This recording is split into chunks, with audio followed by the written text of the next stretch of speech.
When I got out of the military, I had a hard time translating my military experience into the civilian world. I'll be honest with you, if it wasn't for my wife, I probably would have been that homeless or impoverished vet. But it can be easier with the right support. I'm Mark Casper, and I'm the Executive Director of Tech for Troops. In today's world, you have to have a computer to be able to apply for jobs. Our mission is to empower veterans in need with computers and training to get back in the workforce. Here at Tech for Troops, we're here to push you forward to get you back to where you want to be in life. When the veterans come in, I teach them everything you could think of that's done with a computer. I want them to feel that this is a tool that's going to help them get their life back.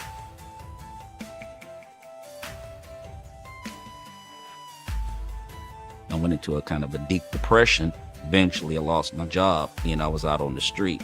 The computer was able to connect me to the web, and I was able to start putting resumes out. And you have to have these small building blocks to get from point A to point B. I'm not worried about employment anymore. The need is great, and we want to be able to support our veterans across the nation.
All right, welcome everyone to the Tech for Troops Cup Series here on the IWM Broadcast Network, and we are at New Hampshire.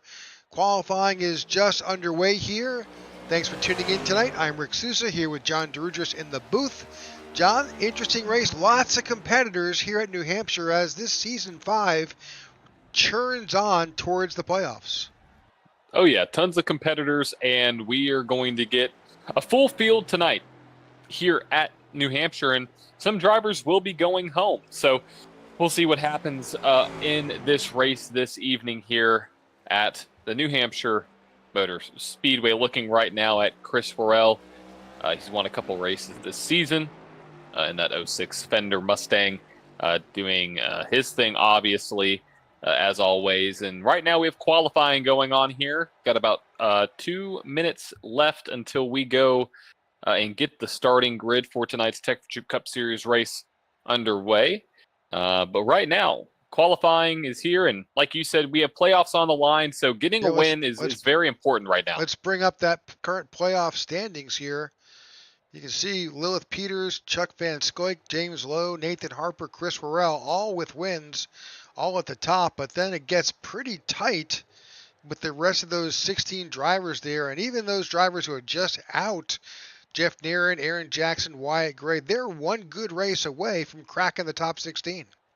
Oh, for sure. And right now, I mean, looking at the drivers who are somewhat secure, I mean, looking at Slatker, Bostic, Ledger, I mean, anybody that's in the 250s right now, when you have a 70-point lead, that's a multi-race, multiple races where you have to have issues. So they're pretty much set. But I'm looking at maybe Aaron Jackson, Jeff Nairn, getting a win to possibly get in. So looking right now at the top of the boards, We have some new names that we are going to mention for sure, but we have a close playoff battle that we are going to keep an eye on throughout the rest of the night. So Peters, Van Scoik, Lowe, Harper, and Worrell have been your winners this season. So we'll see how this plays out. But Rick, we got about a minute left. We have the live timing tower going up across the top of the screen right there. You see some new names. You see some old names, and there is your current qualifying order as it stands right now. Nathan Harper at the top of the board. So seeing if he can get a win to stamp his ticket into the playoffs, as we see that we have a 99-degree track temp right now with 125 laps here at New Hampshire for you guys tonight. Pit road speed at 45 miles an hour, no quick repairs, of course. 5 sets of tires, 60% fuel, and 3 green, white checkers. So doing my calculations right here, should be anywhere probably 50 to 60 laps. Probably close to 50 just because it's a mile track. So we'll see. Definitely we'll have to pit, but it's going to be a fun one tonight. Absolutely. All right, so looks like qualifying is pretty much over, and we will have the field together momentarily once we get underway here. Drivers are beginning to grid up, so we do have a grid. Let's go ahead and bring that up. Let's do it. All righty, for tonight's Tech for Troop Cup Series race from New Hampshire, brought to you by Tech for Troops and Goat Racing Diecast. You have Nathan Harper starting in first, got the pole with Maxwell Caldwell in P2. Lilith Peters starting in third with Chris Worrell starting in fourth. In fifth, you have Brandon Brown. Yes, that is ex-Xfinity Series driver Brandon Brown starting in the top 5 in his Tech for Troop Cup Series debut. Glad to have you here with us, Brandon, with Luke Buller to his outside in P6. James Lowe starting in 7th. Andrew Paleschi starting in 8th. Scotty Grove starting in 9th. And Wyatt Gray rounds out your top 10. Ryan Pittman starts in 11th, and Todd Merkel to his outside in 12th. In 13th, Ty Bostic. 14th, Zach Ward. 15th is Aaron Jackson. 16th is Austin Call. 17th is Aiden Lucas. 18th is Sammy Harrell. Christopher Howe is in 19th, and Chuck Van Scoik sits in 20th. In 21st, you have William Corinne with Christoph Hall starting in 22nd, Maurice Burnett starting in the 23rd position, and in 24th, you have Dalton Schley. In the 25th spot, you have Philip Vandertwick with Greg Stone starting in 26th, Garrett Johnston starting 27th with John Ledger to his outside in 28th, Dustin Coggin starting there in the 29th position, and Justin Horton rounds out your top 30. Chad Jones starts 31st to his outside, Mike Slogter. 33rd, Cody Sturgill. 34th, Marco Bruby, and Jeff Nairn rounds out the field. With only a 35-car field, David Watts unfortunately did not make the entry. So that's our field for tonight's event. We're waiting for the drivers to get in their cars and get all cars on the field. I think we've got all but just 2 that have yet to grid up. Oh. Yep, they have. Oh, there we go. All right. So we might have some drivers starting from the pits tonight, which is, I mean, you can if you want to. I don't recommend it, but you definitely can do that. Sammy Harrell and both Chuck Van Scoik are both starting from the pits. Got it. Well, let's really quick, before we get to the race, going to make one clarification before I get into my keys. We have 2 sets of tires, not 5. Here in tonight's Tech for Troop Cup Series event. So 2 sets of tires. Really quick, I'll dive into my 3 keys for tonight. Really quick, just going to jump into it. Tire wear, number 1, this track is abrasive. You're going to slide out of the corners. You're going to wear your tires out. Number 2, track position. Short race, possibly only 1, maybe 2 green flag stops. Track position is going to be key. And pit strategy, deciding if you're going to go under green, when you go under green, and also if you're going to pit with teammates. So here we go, Rick, tonight in the Tech for Troop Cup Series. Pace car drops it off, and we are green flag racing from New Hampshire. Nathan Harper hits the line, and they're diving into turn 1. Super tricky track. This is New Hampshire. It's flat as can be.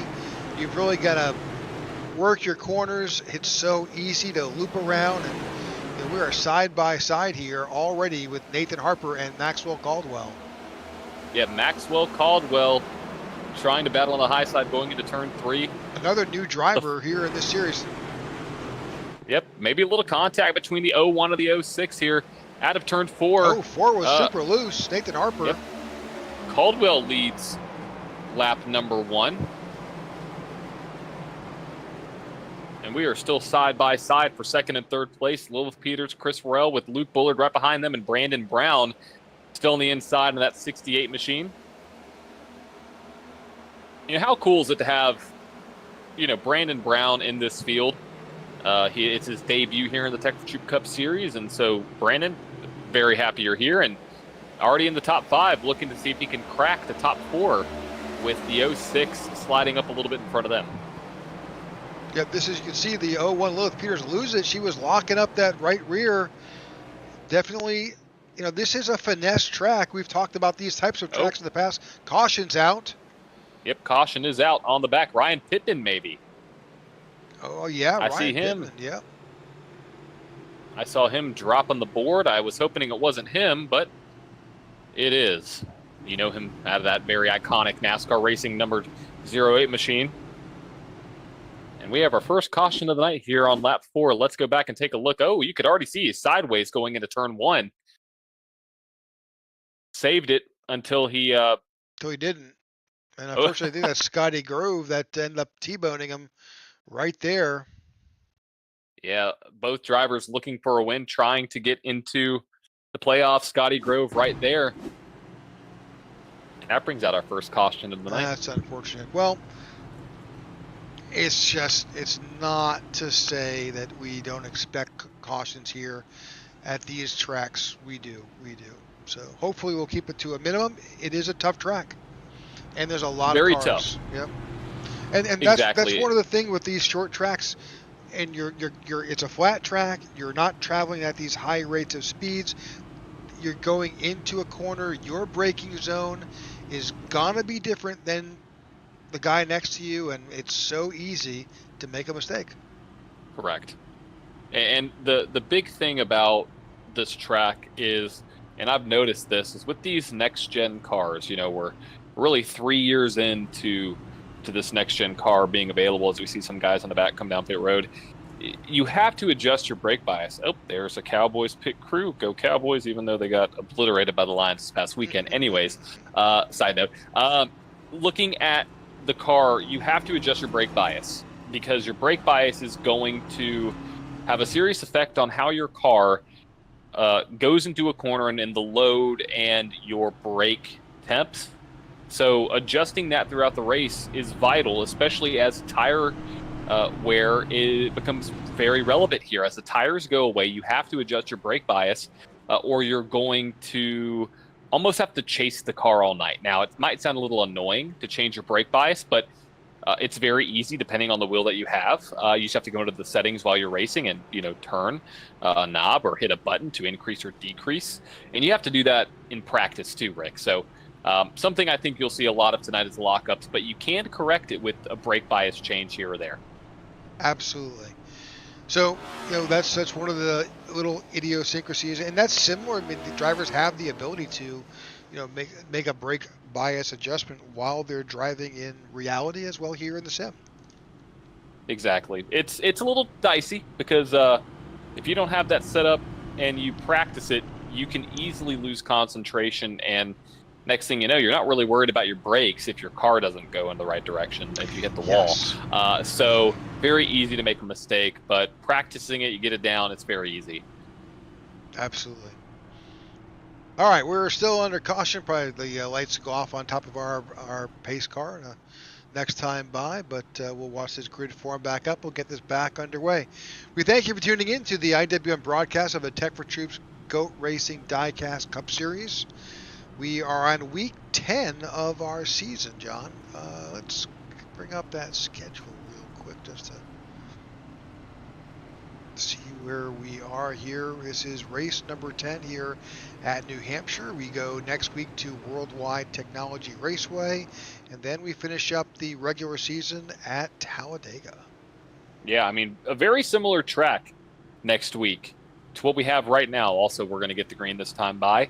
It's a similar layout. It's almost like a flat Darlington, if you think about it. So I'm very curious to see how this race will go, who prevails, and who's strong next week. I think you might see a lot of correlation between who starts on the pole, who finishes the race up at the front, who makes the same mistakes, because they're very similar tracks. So Maxwell Caldwell is he's in charge. He's our pace car in effect. He's setting the pace. There we go. He's taking the green flag. We're back underway. Back underway, and we haven't had a Max, I don't think, but I'm going to coin the nickname Mad Max out there in the 94 car. So Mad Max Caldwell is what we're going to say. Here we go in this race. The 4 of Nathan Harper right there on the back doorstep, but there is Brandon Brown right on the back doorstep of the 4, now into P3. Just 9 laps into this event. Brandon already making his presence known. Max Caldwell still leads well. Nathan Harper right there in second. And a caution on the track. All the way in the back, I think Marco Berube, Garrett Johnston. Yep. Oh, wow, that's a very metallic number 99 car. Jeez, absolutely. Marco is he's definitely got. I think you can see that from the International Space Station. You bring your sunglasses tonight? Because I didn't. That is the breast cancer awareness. Someone's wow, blinking behind him. Did you see that? Yeah, that was new.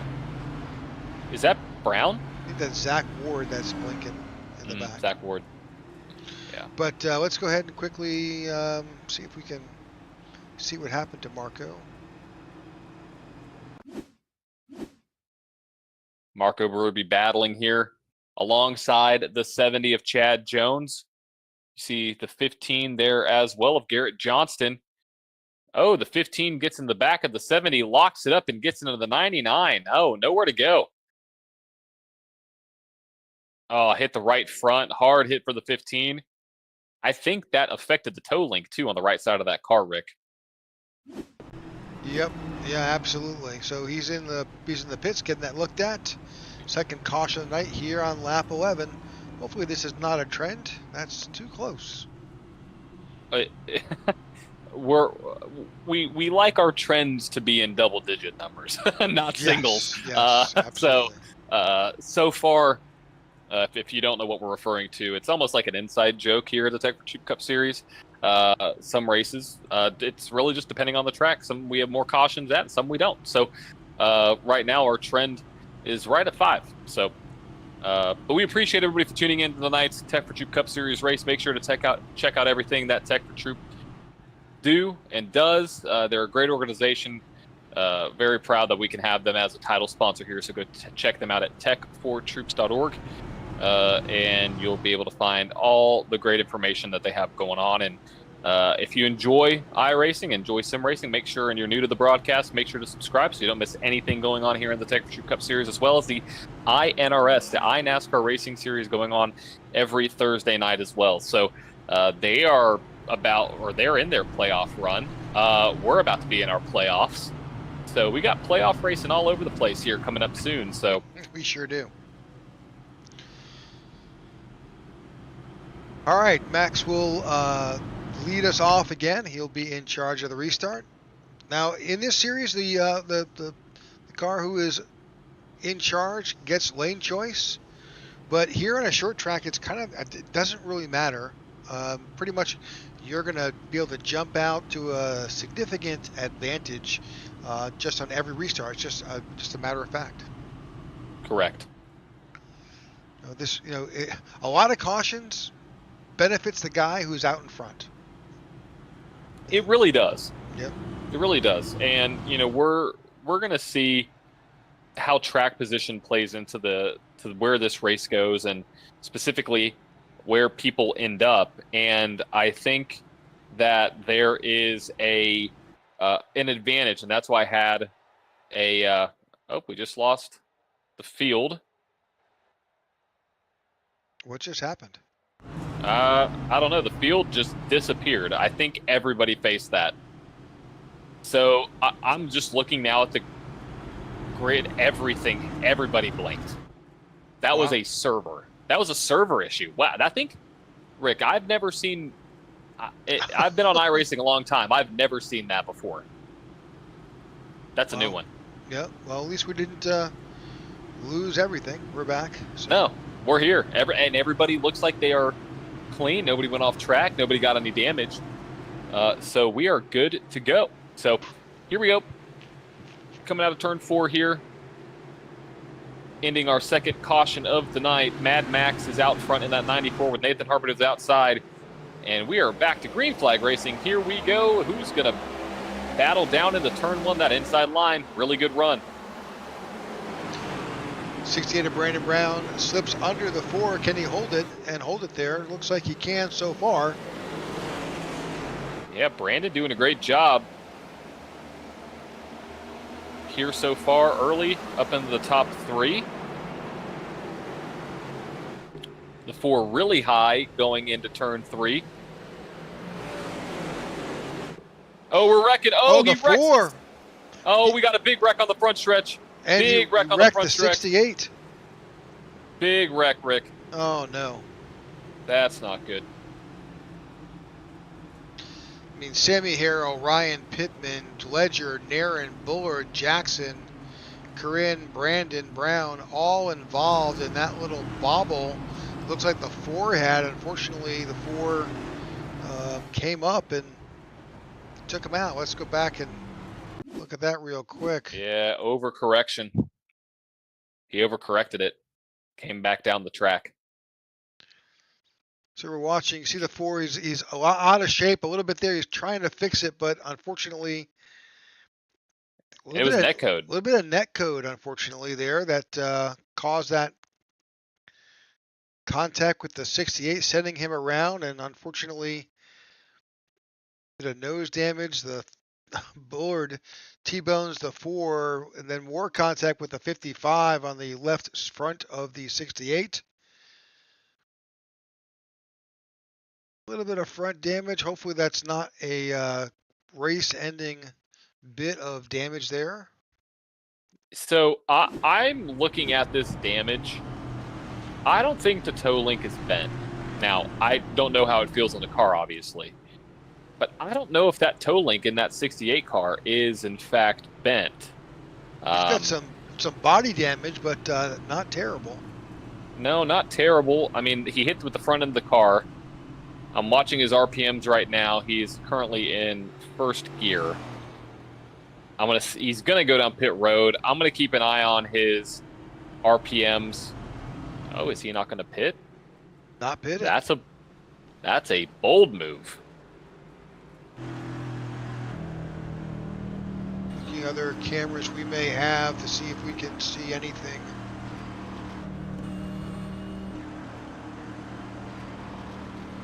Definitely damage on the front. Gearbox. Let's do here. This is the camera out of the back of the 01. Definitely see some body damage, but not terrible. No, it's definitely the right front is torn up for sure. I'm worried about specifically his engine. See if he has any engine damage, because that is a very big possibility here. Well, I mean, I'm surprised he didn't come down pit road to assess it, but that's also a good sign.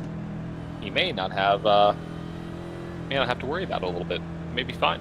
Yeah, one thing we can't see is water and oil pressure. He can see that in the car. We don't have that luxury of being able to see those gauges. But if he feels good that he's going to stay out, then all good, and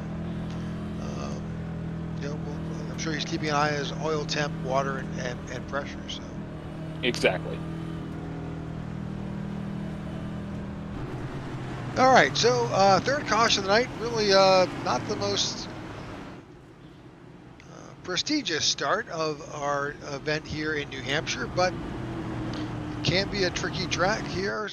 So, and you can't lose sight of the fact. Let's just take a quick look at the weather. Track temp is 103. So, probably a little slick. Just a tad. Just a tad. All right. Lights are off on the pace car. That means we're about to go back to green flag racing here at New Hampshire. Again, thanks for tuning in. Max says Lilith Peters to the outside. We are back underway. Green flag back in the air here.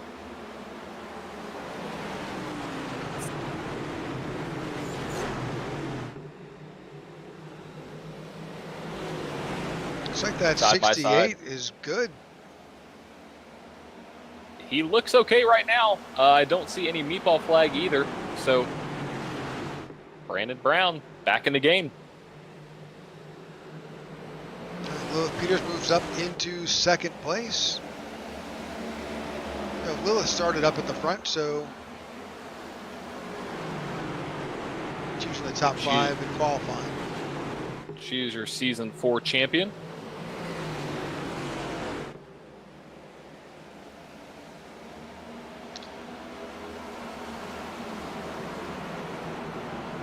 As you see the 07 coming into the picture now, that is James Lowe. Luke Bullard in the 3 is kind of trapped by himself there on the outside, but he's looking for a slot to drop back into. 07 and the 47, that's Austin Call, who has now moved up. He's now in 6th. There's a Greg Stone, looks like he was. Let's see what happened to Greg. Oh, wrecking in the back. Caution again. That's the 5 of Greg Stone. Yep.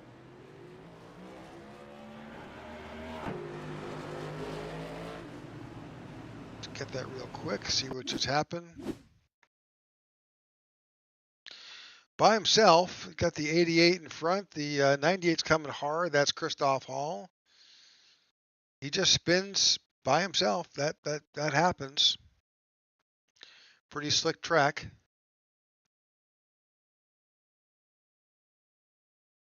Yep, no contact, no harm, no foul, but unfortunately it does bring out our caution flag. So our fourth caution of the night. Looks like a little bit of a tough start here at New Hampshire, here with 22 laps in the books. We're going to take a quick commercial break. We will be right back. Hello, my name is Jack Raymondson. I manage business development here at Tech for Troops, and I'm my second year with this amazing veteran nonprofit owned and operated by veterans for veterans. I served in the U.S. Marine Corps as an amphibious assault crewman from 1992 to 1996. I also served in the U.S. Coast Guard from 2002 to 2007, joining after 9/11 as an operations specialist, then serving as an instructor at Coast Guard Training Center, Yorktown. I also spent many years as a first responder volunteering as an EMT and fireman. I'm here at Tech for Troops because I believe in our mission to empower veterans and their families with the gift of computers and technology training, as well as our outreach to help curb veteran suicide while providing a safe and meaningful community where veterans are treated with respect and dignity. We are aiming for zero veteran suicide through gaming and other program opportunities. We help veterans regain a new sense of purpose and help them see they have a brighter future ahead of them. It truly is an honor and my pleasure to serve my fellow veterans and help give them a leg up. 2024 is Tech for Troops' 10th anniversary year, and I ask that you help us support our veterans and their families with a computer donation and or greatly needed financial contribution so we can help every last veteran in need. Together, you and Tech for Troops can be change makers. Thank you. All right, welcome back to the Tech for Troops Cup Series here on Wednesday nights, brought to you by the IWM Broadcast Network. Bit of an inauspicious start tonight here at New Hampshire. 4 cautions, 24 laps. Do the math. We are struggling to get this one consistently. That last one was a single car spin by Greg Stone in the 5. Simple enough to do. This is a flat track and it is tricky. easy to make a mistake, get on the gas a little early, and unfortunately it will loop you around. Well, right now Max Caldwell is out in front and he'll be in control of the restart. And again, we appreciate you tuning in. Lights should be off on our pace car this time by. Field will be forming up and we'll be going back to green. Yep, looks like the lights are off on They the are pace off. car. Yep. They are off. Off and away we go. Well, not yet, but Sort of. Close. you know, it'd be interesting. They should just do it for like the Clash. Do a standing start, just to see what happens. Just to see. Just why not? Just to see. You know. Just to Yeah. see. Yeah. Now imagine doing that at like a track like Coda, and turn one would be a parking lot. I can already tell you the results of that right there. Yeah. Someone will make a mistake right out of the gate. Oh yeah, well somebody will miss a shift. Somebody will drop the clutch. I mean, it'll be bad. It'll be bad. Someone's not going to go, basically. But a driver who is going is the 94 because we're green flag racing back here at New Hampshire. The outside line did not get a great run, but here comes Brandon Brown to the inside, going into turn one. He's there. Great restart. He anticipated that perfectly. He was right there on the butt of Max Caldwell. Yeah, Mad Max still back out front, pulling away now as the 01 battles alongside Brown there in the 68. Peters in the 01.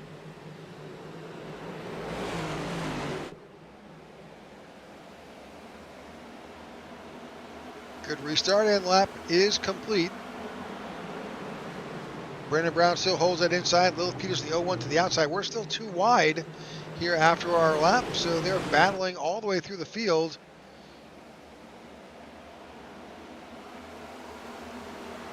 A lot of jumping, jostling for position.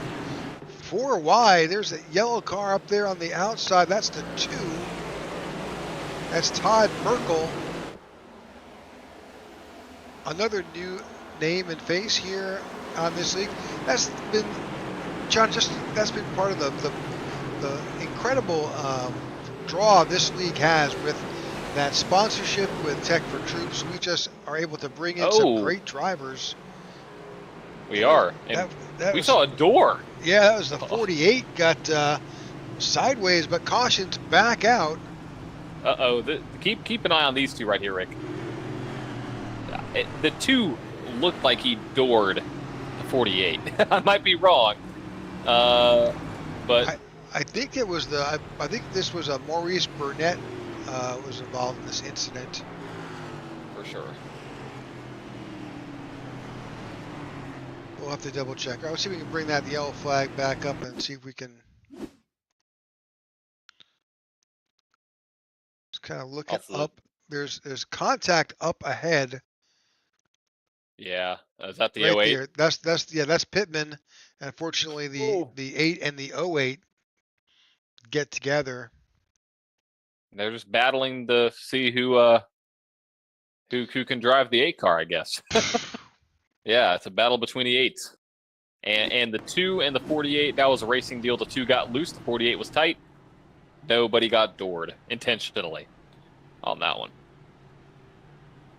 But that brings out our 5th caution of the evening. Yep. 5 cautions, 30 laps complete. Drivers are going to be just excellent at these restarts. Hey, I mean, it's good practice for sure. Absolutely.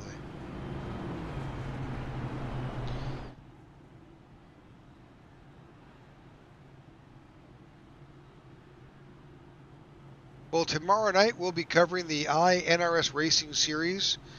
Tomorrow night we will be at Las Vegas for the South Point 200 as they are wrapping up their series. They are entering the round of 8, and they've just got a handful of races to go. Just 4 races left to go in that series before they crown their champion. Yeah, they mimic the actual Cup Series, so it's cool to see that happening and that series, dwindling down to see who's going to be the champion. Yep, so William Boyd just asked the question on YouTube, what's the record for cautions in a race? A lot. I think it was it 27 that we covered in a race one year? 26 or 27 at Richmond. Yeah, that was that was a wild race, to say the least. It was I don't think it was a question of skill. We've covered multiple leagues, multiple different years, even with updates to the cars or the tracks. Right. Richmond always seems to be the huge wild card that it's the same thing across all series. It's odd, even in official races, Richmond's always the issue. Yeah. So yeah, our record's 27. Yeah, 26, 27. Richmond, Martinsville, New Hampshire, all challenging tracks because you wind up getting a lot of speed on the front and back stretch, and then you're flat cornering, and you really got to dial it back and back up the corners. That's not easy to do. But what you're alluding to at the beginning is that this league, like many leagues, utilizes the race setup that gets delivered to us by iRacing, and sometimes it's not good, and it's hard to drive. Exactly right. And so we'll see what happens with this race. I don't think there's. I mean, we could statistically get to 27, but actually no, we could. That would be very bad. We'd have to have a caution literally. Yeah. As we go green, and 3-4 laps under caution. Yeah, that'd be rough. There's no way we're reaching that mark. We're not gonna get anywhere near that right now. No way. But what we are getting near is the green flag. Green flag racing back here at New Hampshire. The field is off again. As they dive into turn one, you see, that is a very bold move by the 47 of Austin Call. Got a little squirrely. Yeah, this is not the place to go 3 wide entering into turns 1 and 2. No, it is not. Something's unfortunately there's some drama going on in the back. Well, Rick, I think I jinxed it on that one. Ledger, the 85 of I guess Dalton Chalet, Sammy Harrell.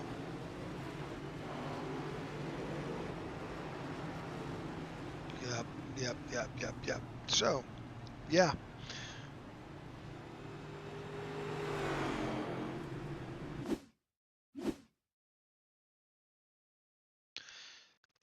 Right there, you see Sammy Harrell in the 43, the 19, and the 85 make contact. The 43 goes right up. And I can't even... We're gonna make a slight adjustment, go behind the 19 Ledger car. Just as we take this, you can see that the 19 is sliding up a bit. The 85 has nowhere to go. He's in that high line already. That's already a tough place to be because you can see the color between the racing surface and the higher line. There's a lot of marbles up there, bits of rubber, super slick. Super, super slick, and that's something that, the drivers are gonna have to face all race long. It's a crazy race. You can see right there, all of them colliding down to the inside, going into the grass. I jinxed that one. That was a broadcaster's curse. Yep, 19 gets the worst of it, I think, pretty much at that point. So,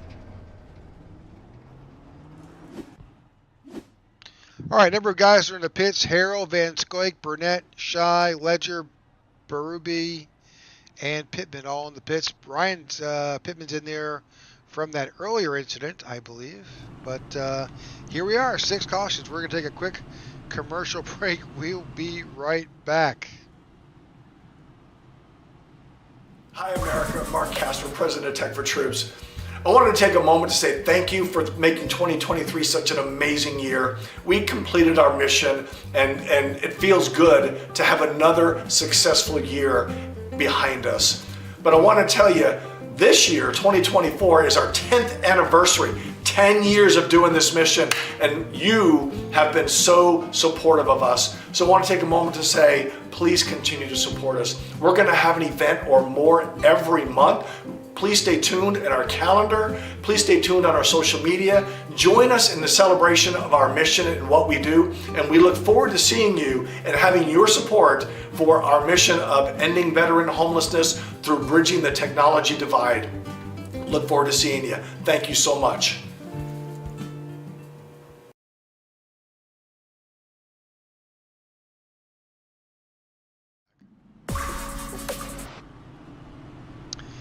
All right, welcome back to the Tech for Troops Cup Series. We are under caution. Imagine that for the 6th time tonight.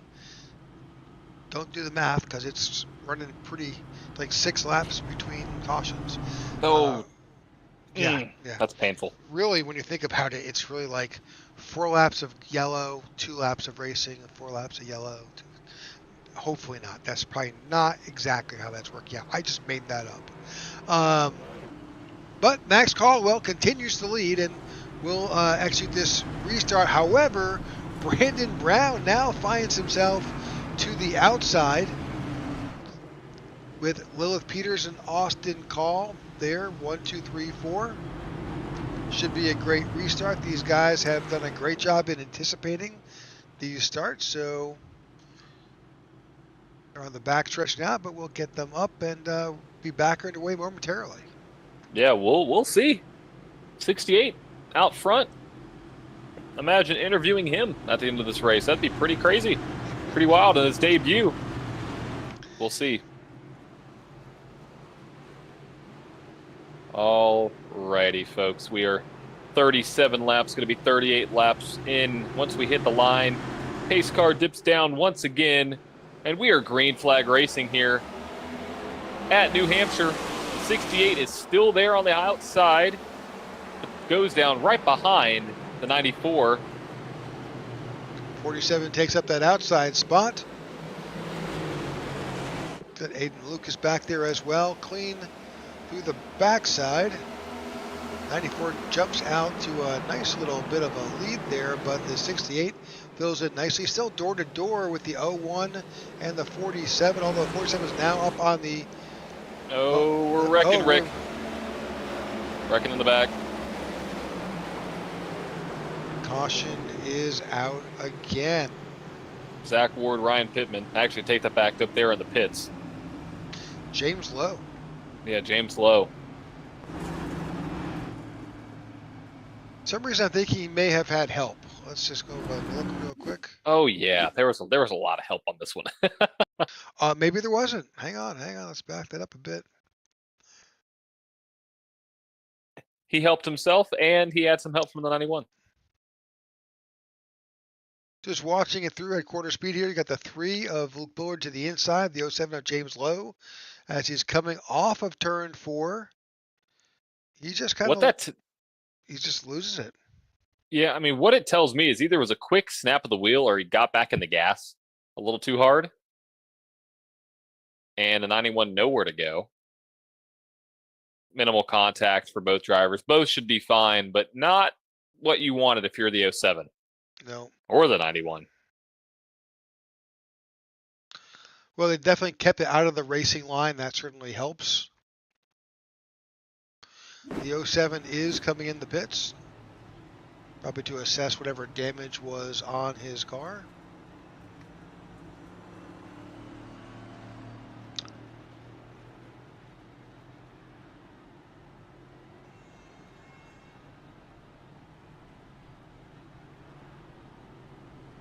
All right. Lap 41's in the books here as we're under our 7th caution of the night.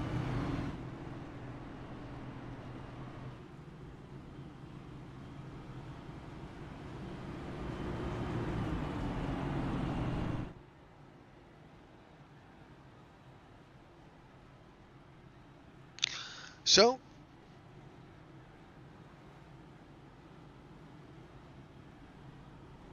I was going to bring up what just happened with the 48 car, but that may not be something you want to talk about, John. I don't know. Is it? I don't know. Let me go back and see what happened with the 48 car Oh, here. I wasn't thinking about that 48 car. Oh, you're thinking about another 48 car. I am. Yeah. Trouble for the 48 car this past weekend at the Roval. Think about Parker, think about Bowman. Yep.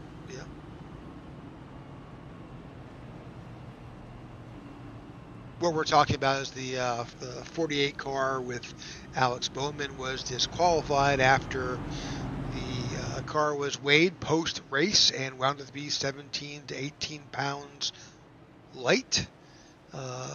Some folks are saying, well, he had contact with one of the turtles on the track and some parts fell. I think that's a lot of parts to fall out of a car to lose 18 pounds. So It is. I think maybe they just cut it a little too close. A little too close for sure. And it's they have a, if you're not familiar with the technicality is you have a 0.5% buffer, which is, like you said, 17 pounds. So, it's they were definitely under that. So they were who knows how much weight was actually, we don't actually have a number. We don't know yet. Nothing's actually come out. Hendrick did not appeal that decision because they did not find that the evidence was what would be sufficient enough to win the appeal. But that part or whatever flew off the car, it could have weighed. They could have been 16 pounds under. They're fine. That part could have weighed 2. And now you're 18. Now you're done. Your day's done. So, a lot of speculation about why that came to be, and was it on track? Was it known? Did they take something out of the car during the race? We actually don't know. It's a big question mark. Yeah, but well, we're back underway here. We are. We do know that we have a green flag out here. We got a big push from the 47 to the back of the 94. As we dive into turn 1, maybe some contact between the 68 and the 47, some tight racing. Super tight. Austin Call right there holding out contact. I think Lilith Peters may have tagged the wall a bit there. Super aggressive racing with 2 wide here at lap 44. And Rick, I think this is, it's clear to say it's going to be a one-stop race, right? At this point, yeah. But, the challenge here you face isn't about fuel. It's about tires. Correct. Oh, we are wrecking in the back. Car sideways. They saved it. They saved it for now. 71, save it. He did not save it. And we're wrecking again. Caution is out. That's Wyatt Gray in the 71. I think that car was dancing all over the track for like half a straightaway. He tried to save it. Yeah, he gave it his all. Again, just kind of going sideways, coming around.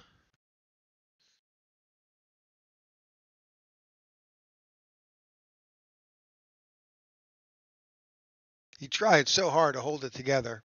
He really did. But everybody made it past. It's a single car incident pretty much.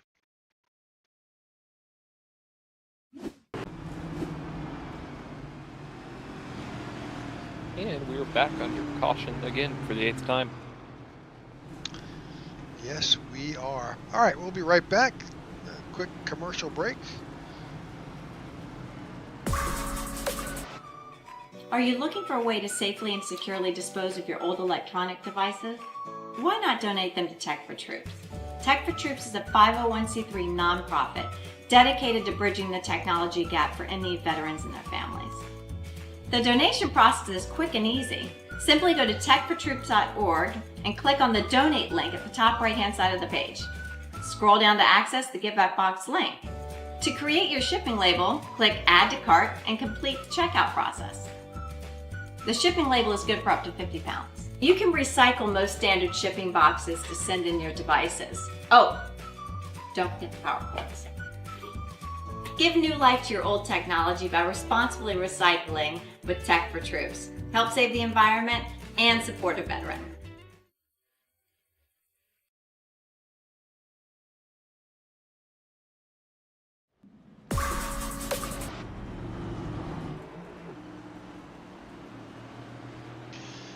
All right, welcome back to the Tech for Troops Cup Series. We are at lap 48 now as we try to get this race back underway. Still a lap or two away from going green. And crossing the lap 50 mark, I think, when we take the green flag. We thank you for tuning in. This league is brought to you by Tech for Troops. If you have an opportunity to go check out their website, they do a fabulous organization providing technology and other assets to our veterans community. Great organization, as well as Goat Racing Diecast. If you're interested in diecast, go check out Goat Racing Diecast. They've got an amazing selection of diecast products, interactive website. You can see what's there, and if that's what you're into, check it out. And there are discounts that are available to you. If you remember the codes. Yep, yeah, they're on the website, so you can see your favorite driver tonight. Goat Racing driver. It is all caps Goat Racing and then their numbers. So you are looking for the drivers of the 23, Charles Van Scoik. You have Maurice Burnett. You have Sammy Harrell, Aaron Jackson, Christoph Hall, to name a few. I also have one as well, Goat Racing 24, and you get a percentage off of your order. So make sure to tune in to what they have going on. I actually have two diecast I'm looking at right now on my shelf from Goat Racing Diecast, and two of my favorite ones, I gotta say. Got the William Byron Daytona 500 race win. Pretty cool to watch that live and actually get the car. Well, we are about to go back to green flag racing. This is a little bit different. You've got the 47 of Austin Call to the outside of Max Caldwell. Yep, it's a track position battle right now because these drivers know the likelihood of a caution, unfortunately, to this point has been very high. The field stacks up, green flag back in the air. We had a big stack up in both lines, Rick. Field did not get a good restart. Oh, we're wrecking in the back. Car sideways up against the wall. That is the 88, I believe, of Christopher Howell. Caution did not come out, though. We are still underway. Not sure if that was for contact or if that was not. We have another side-by-side battle brewing with the 06 of Chris Worrell battling alongside the 55 of Scotty Grove. Scotty Grove trying to make his way back up through the field. And we have three wide going into turn one. Car drove very deep into the corner. He is sliding up the track. They make it stick. Yeah, I believe so. They make it stick. And the thing is the heat cycle hasn't even gone to these tires, Rick. We haven't had a long enough run for the tires to have really any wear. They haven't gone through a traditional heat cycle. So as we see three wide again out of the corner of turn four. That's John Ledger up against the wall, but caution does not come out. Got Ty Bostic, I think, going high in turn one and turn two. There he is at the top of the picture. And a caution is out. Car facing backwards. I believe that is Sammy Harrell. And I think that is, yep, that is Sammy Harrell right there. It is. One of those Goat Racing drivers that we talked about.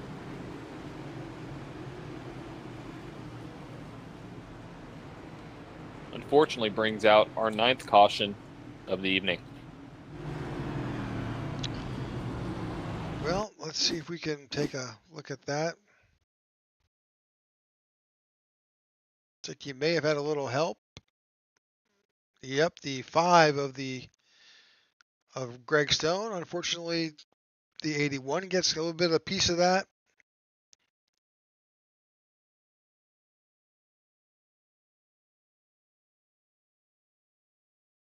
There you go.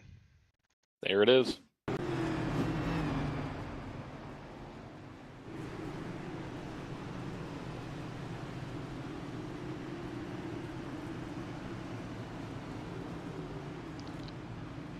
All right. Number of drivers coming out pit road. That's Christoph Hall, Dalton Shy, Greg Stone, who was involved in that incident, Maurice Burnett. Number of drivers.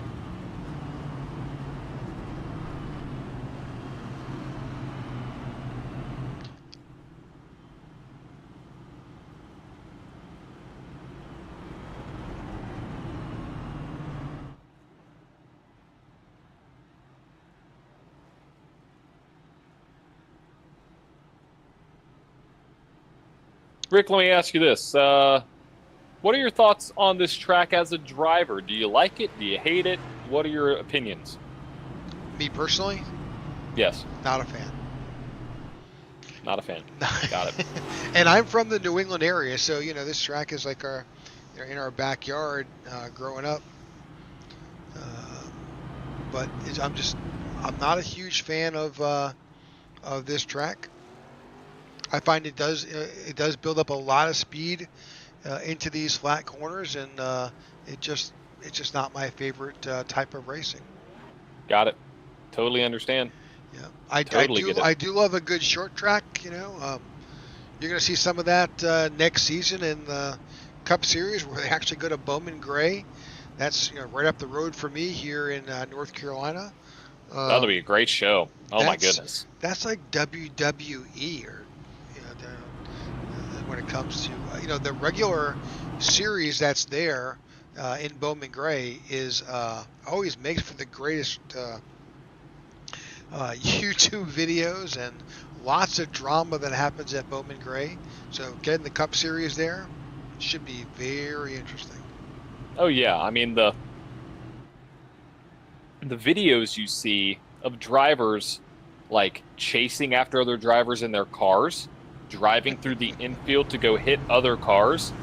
It is literally the WWE of racing, outside of a demo derby. So it'll be interesting to see how that race plays out. And do we have Bowman Gray on iRacing? I don't think we do we? Not yet, but I guarantee you it's going to be there. So. Oh yeah, it'll be if they can put the Coliseum, they can put Bowman Gray. Yeah. It's funny that Bowman Gray Stadium is actually still the home for Winston-Salem State University. It was for the longest time home for Wake Forest. That was where they played. Really? Yeah, long time. The Demon Deacons. Yeah, that's wild. I actually did not know that. So, but that facility has been around a long time in Winston-Salem. I didn't know how close that was. Interesting. Huh. Yeah, that's an hour and 15 minutes up the road from me. Yeah, I have some family in the Raleigh-Durham area, so that's fairly close to closer, I guess you could say. And right now we are close. No, we're not close. We are actually green flag racing back here at New Hampshire. Got the 94 Mad Max up at the front, taking the lead again, doing what he's been doing. And Rick, my third key of the race was probably the only key that a lot of these drivers have taken into consideration right now, track position. You had to start up in the front because of the amount of cautions, and I think you have to make the move soon, and you have to do it now. And I think that's also why you're seeing as many cautions as we have. Drivers trying to make moves knowing there possibly could be another stoppage forming. Oh my gosh, big wreck in the back. I jinxed it, Rick. Well, as I was saying, I didn't want to say caution, but we have one out right now. Caution back out onto the track. 10th of the night. 42 driving backwards for a bit. That's the 42 of Dustin Coggin. So the 15 of Garrett Johnson going around. That's not good for Garrett. He is in a playoff battle.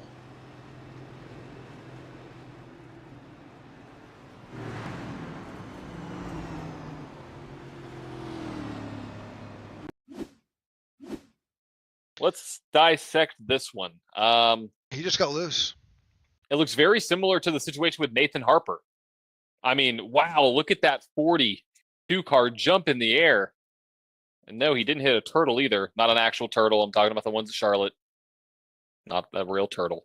And look at that. That's the second time hitting on the the right front of a car. Hike just absolutely jumps up. We saw that this weekend in the Cup Series with Tyler Reddick getting airborne.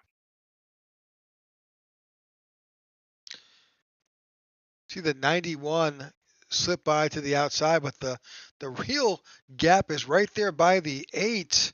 That's Maurice Burnett, who actually slips by just barely. There's no contact.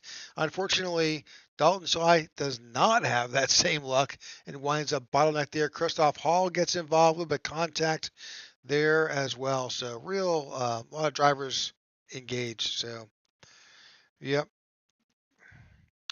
All right, so a lot of drivers coming down pit road now. Joey Kennedy on YouTube says, wow, this is like watching ARCA braking tonight. Yeah. Yeah. This is, earlier, we were talking about favorite tracks. Joey Kennedy also commented that this is one of his favorite tracks, this one and Milwaukee, which we don't see anymore on the Cup Series, but occasionally we'll see the Truck Series and Xfinity make it to Milwaukee. Milwaukee is a fun track. I like it along with New Hampshire. I like the tracks that focus a lot on throttle control and controlling that throttle. I think it's a fun challenge to try to master because it almost changes every lap with your tire state going from a cold tire. Now you're hitting the surface. It's getting warmer, going through heat cycles. It's very, I find it challenge. It's a fun challenge to try to figure out, okay, what's the line, that I can draw and know where I can cross it, at what points and not wreck myself. So totally get it. Totally understand. But Rick, we're halfway through this race and about a third of the field has not come down pit road, but you just saw a bunch of drivers come down pit road. Aiden Lucas, Will Peters, Philip Vandertwick, Maurice Burnett, Chad Jones, Justin Horton, Sammy Harrell, Wyatt Gray, Chuck Van Scoik, Dalton Schley, Aaron Jackson, Christoph Hall. I really like this move. For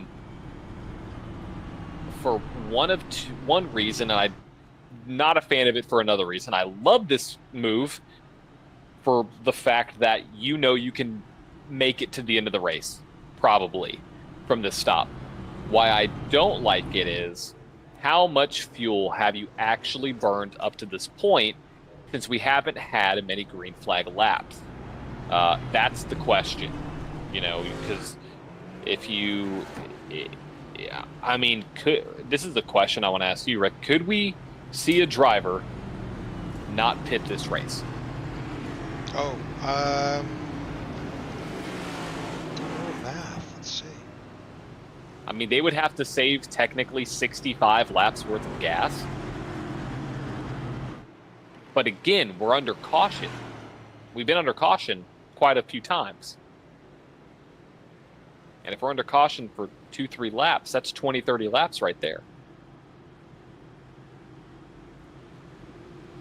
Just doing some math real quick.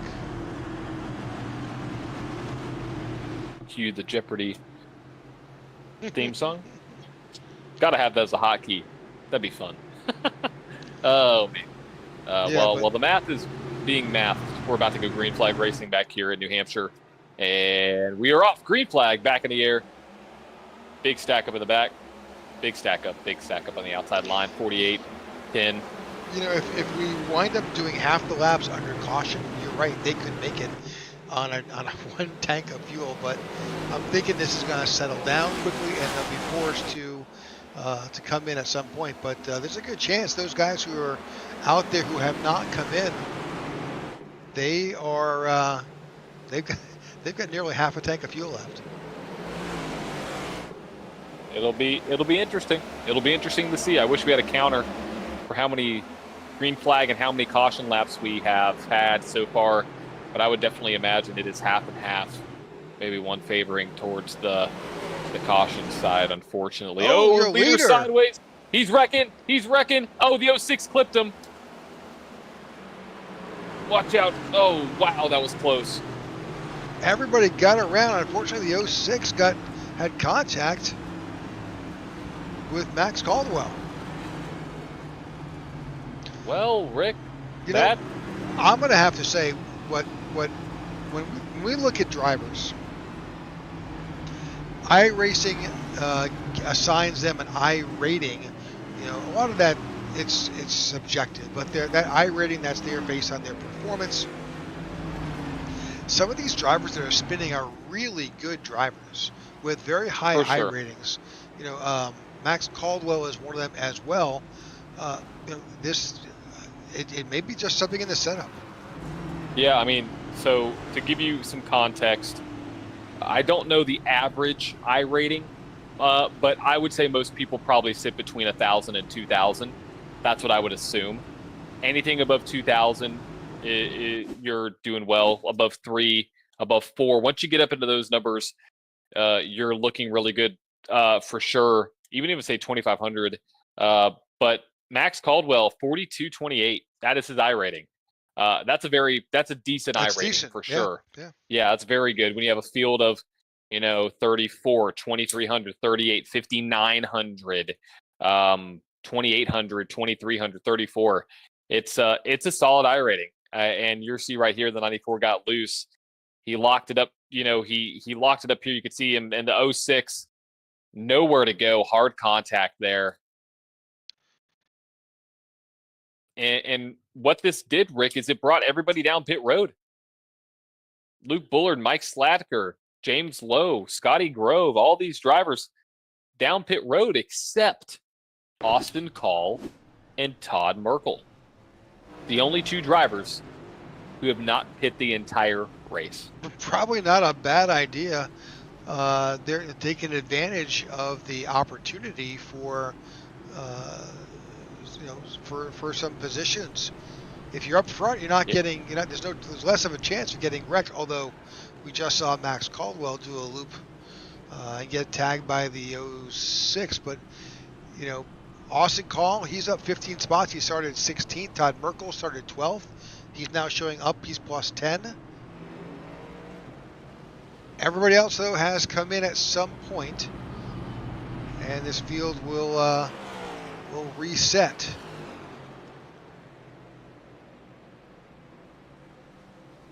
So I'm guessing at some point these guys are going to need to settle down. Maybe that was 8 cautions ago, but I thought I thought it was over driving to begin with, being aggressive, but I'm beginning now to lean towards the fact that this setup is just super loose. And if you go back and look at the current weather conditions, it's still 98 degrees here on this track. That's pretty slick. So yeah, slick track, loose setup equals cautions. And flat track. Yeah, flat track. So it's a recipe for cautions. Well, we're baking a heck of a cake here with 11 cautions so far. Oh, we are. Yeah. We're not going to eclipse our worst race, full caution-filled race, but we're flirting. So We're, right now we're looking at 20 by the end of this thing, just based off averages. So, and I do like trends. Yep. Well, I think also there's a lot of these guys have been involved in some incidents, so they're not getting they got pretty shuffled back. So hopefully maybe take the opportunity to settle down and plan. We'll see. I mean, the field is definitely jumbled up as the pace car dips down there in the Geico restart zone, and we're green flag racing. Back here at New Hampshire, the field very spread out comparatively to the last restart. So we'll see if that has any effect on the racing as we see the 47 down low in the A-flat car and bright neon yellowish green car. That is the 2 of Todd Merkel with Andrew Alessi there in P3, Nathan Harper in 4th, and Aiden Lucas in 5th. Let's really quick, while they're under green, talk about some of the biggest movers so far. Chad Jones is your biggest mover of the race, up 23 spots to P8, doing a great job. And also Mike Slatker up 18 spots. They are wrecking P14 in the and back. yeah. Shy, Mamma mia. Berube, and Curran. Mamma mia.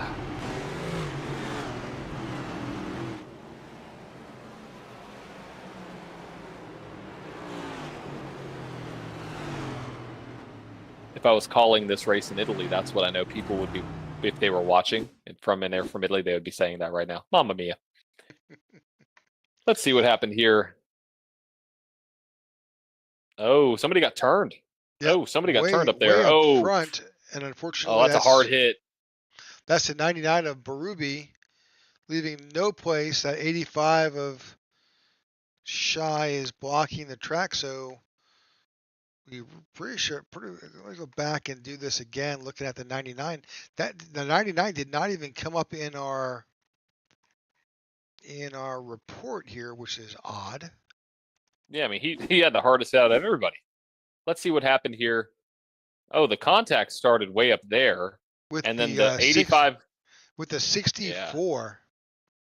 Yeah, and then I think the 85 was trying to avoid it and then realized the 12 was underneath him. Yep. And came down And across Aaron Jackson's nose.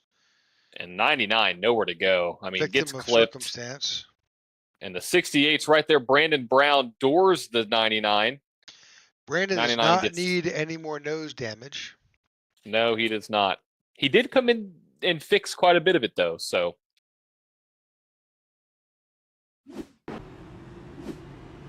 But folks, that is caution number 12 here tonight. And again, this is atypical. This is not a normal race. We've seen similar tracks have similar outcomes. So we apologize for the cautions.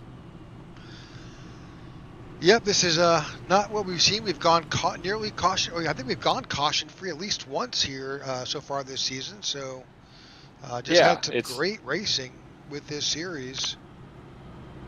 Tonight is not exactly one of those nights. No, it happens. Everybody has an off night, so.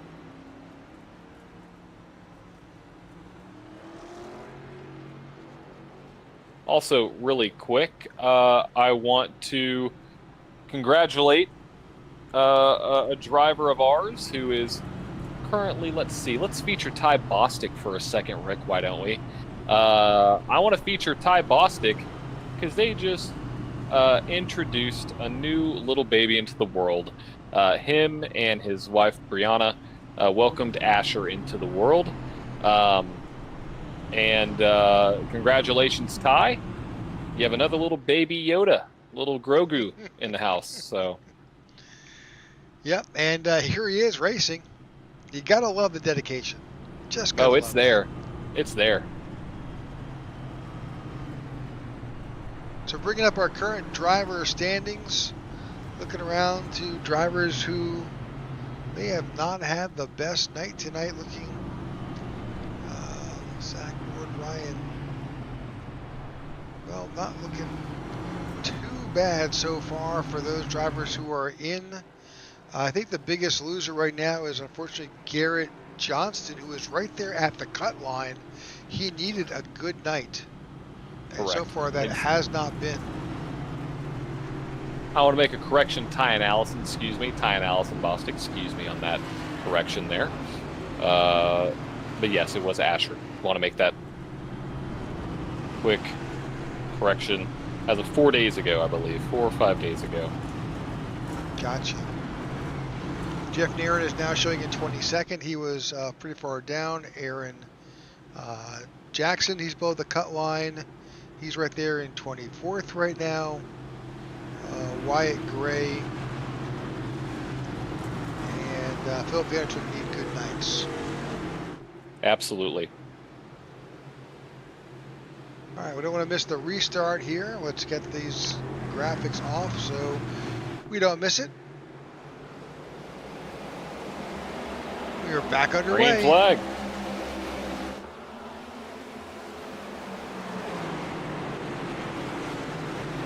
So a lot of these drivers they're now stacked up behind, they all have fresh tires. course, some would argue that those two drivers who did not pit still have fresh tires. Yeah, and we're yeah, we're 3 wide in the back. Rick, we've seen 3 wide. We know what 3 wide happens and what it does. It's never good, but there's the 42 going around, and yeah. On cue. On cue. I don't think that was a product of the 3 wide. I think that was almost blinking in a way. But that it does bring out our 13th caution of the night.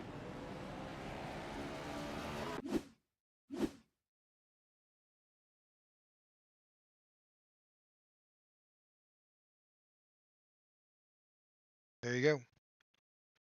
There it is. Man, the 5 got lucky. Sometimes you need a little luck on your side. He needed it that time for sure. Let's replay that real quick and just go inside with a 42. See if there's something that just becomes quite apparent here.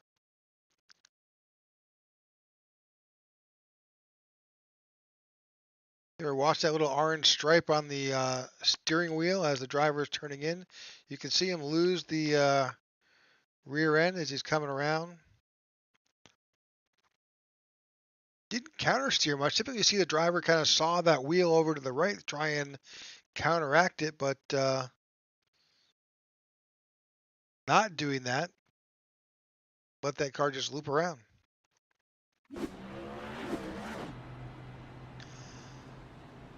All right, number of drivers on pit road, and I think all of the 2 drivers who did not pit before are now in. So Todd Merkel in the 2 is in, as well as,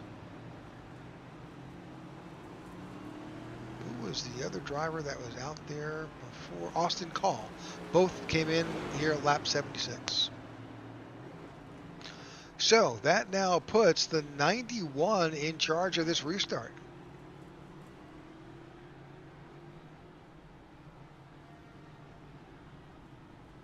Again, Andrew, is it Paleshi? Is that the Paleshi? Paleshi is a new driver here. So a lot of drivers, as we talked about earlier, this is season 5 of the Tech for Troops Cup Series.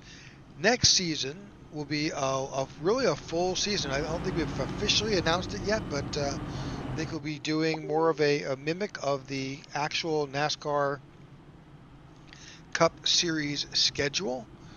So that season 6 will be our full year season that runs starting in February. So we are seeing a lot of new faces coming in here to get some familiarity with the league and with other drivers, and Andrew is one of them, as well as we've talked about tonight, Brandon Brown, William Curran, Austin Call, Todd Merkel, Dalton Schley, Greg Stone, all new drivers who have joined the league and spending some time being out there as we wrap up here season 5 and then full bore for season 6.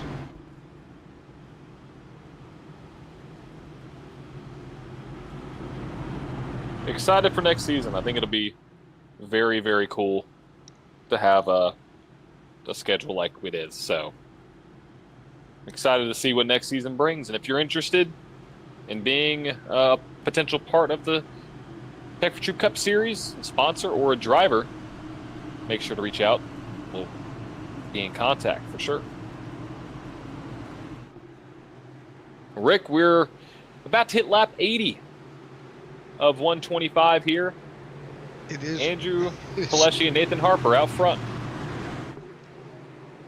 And we're green flag racing back here. Stack up. The 48 got stacked up behind the 10 of Aiden Lucas, but they held it together.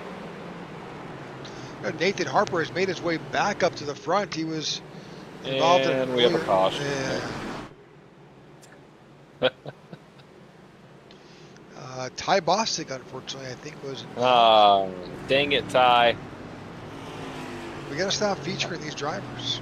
I called him out for something good and something bad happened. Like, I don't know.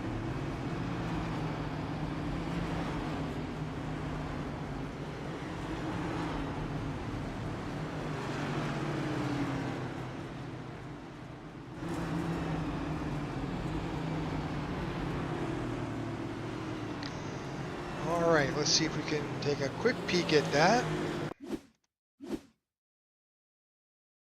Oh, Oh, he got 68. clipped. He did. Brandon Brown tagged him in the left rear. Looked Unfortunately, unintentional though. yep. Again, that's one of those times where your breaking point's different than that guy's. Oh, there was a big stack up back there.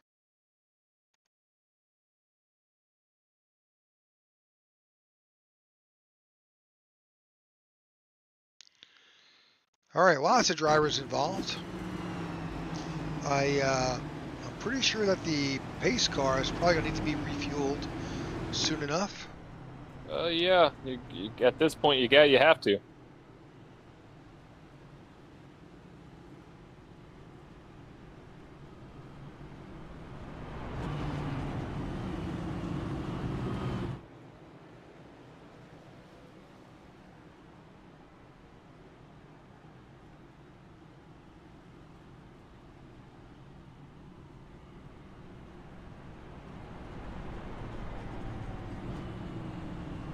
Rick, let me ask you this. What's your favorite racetrack on the NASCAR Cup Series schedule? What's your favorite racetrack?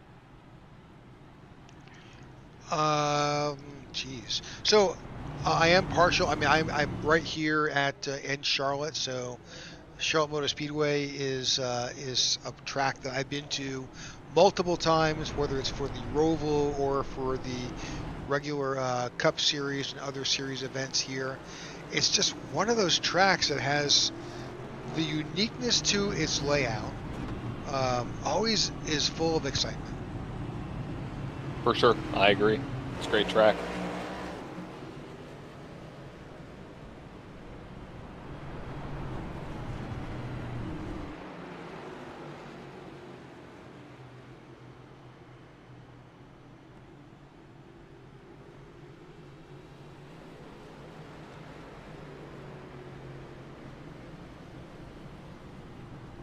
Folks, we're gonna ask you the same question. What's your favorite track? Let us know in the comments. See what kind of response we'll get. Very curious to see what your favorite track is.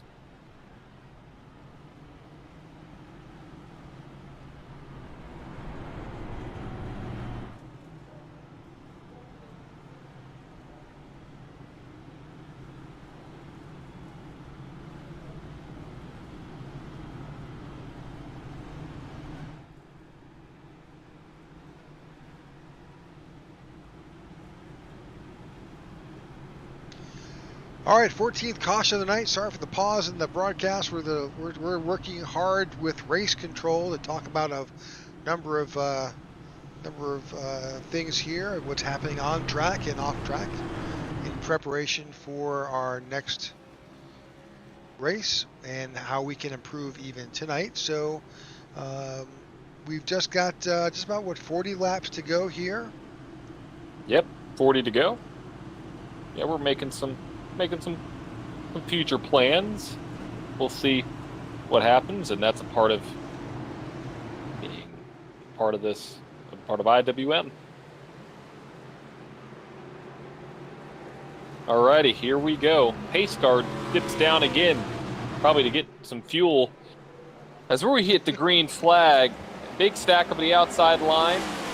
But that 91 Andrew Pileshi out front, Aiden Lucas in second, Nathan Harper in third. Lucas is loose as could be. He is, as far as he has not contacted the wall. Looks like he overdrove it a little bit, got super loose, saved it. Oh, there's the wall again. Figured it's going to bite him soon enough. Yeah, he is like stuck against the wall. And we have, Rick, this is not good. This is not good. I see 3-4 wide. Oh, goodness. Close your eyes. There's 4 wide at oh, New my Hampshire. gosh. No, we are not at Talladega, folks. That is a recipe, and that is not at the back of the field. That's mid-pack here.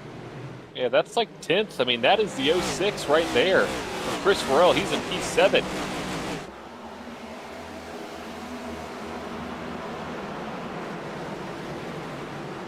'88 of Chris Farrell, the 70 right there, battling alongside him with Chad Jones. Still 3 wide. That's the 88, the 06. And another factor with everything we've talked about is also braking points.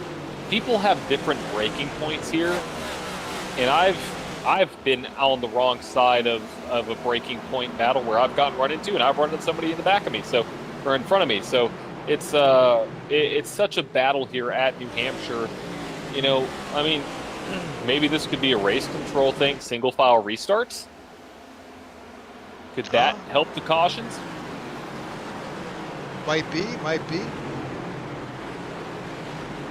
Certainly, I believe that some of these cautions that we've seen have been products of double-wide restarts, but very often it's just half our cautions I think are single-car incidents. Yeah.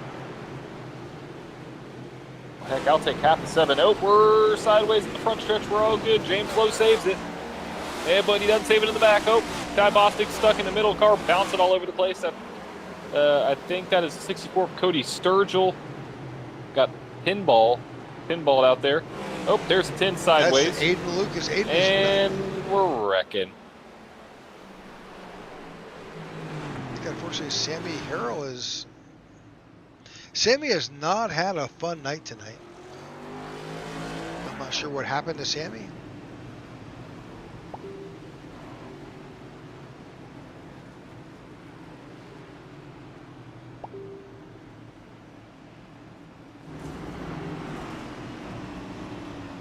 That was our 15th caution of the evening.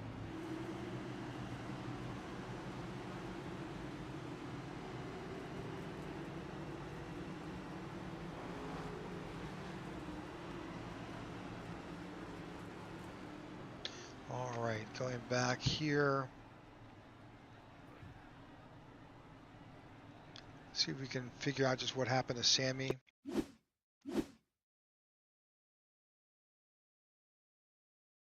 Yep.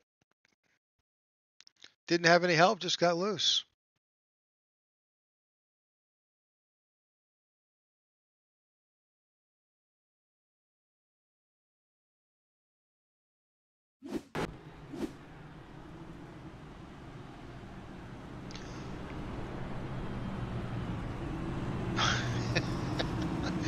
All right, folks. We are at lap 91 of 125 here, 15th caution night. Yes, that is a big number of cautions. We did have we'll call it an extended green flag run. I think we got 5. We made it to 5. But I think we need to try single file restart. I think that could be something that could help this a little bit. Spread the field out, get everybody under I think race control can make a change to single file restarts if they choose to. Yeah. I just say give it a shot, see what happens. Yeah, what I mean? Can't hurt. Can't hurt. We're already 15 cautions deep. You can't get any better. I guess you can't get any worse. You mean? Can't get any worse. Yeah, excuse me. Can't get any worse. So.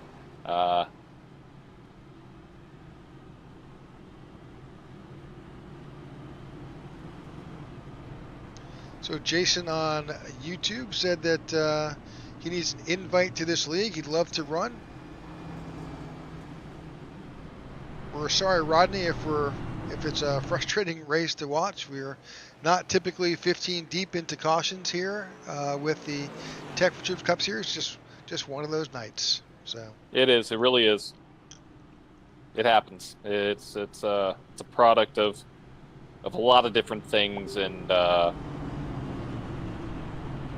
All right, looks like race control has notified the drivers that the next yellow will be a single file restart. See if we can curtail some of these issues.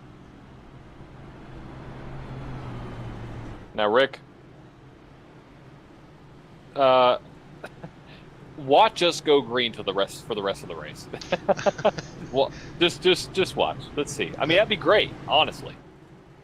You threaten them with a single file restart. That may change everything. You just got to put the fear of a single file restart in them, and then we That's go right. caution free. Yeah, we'll see. So yeah, interestingly enough, with all the incidents that have happened, a lot of drivers involved, we still have 30 cars on the lead lap. Wow. But as you know, as Rick just said on YouTube, not me, but another Rick, you know, a lot of single car spins, tough track. Absolutely, we've 100%. seen that. We've seen that. We've seen this set up to be super slick. Temperatures hot on track. That's a recipe for disaster.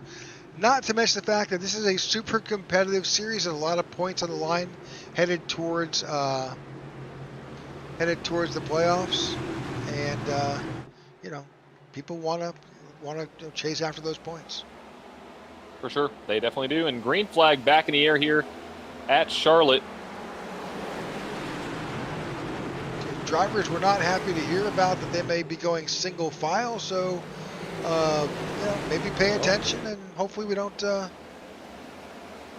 need to go to another caution. Exactly.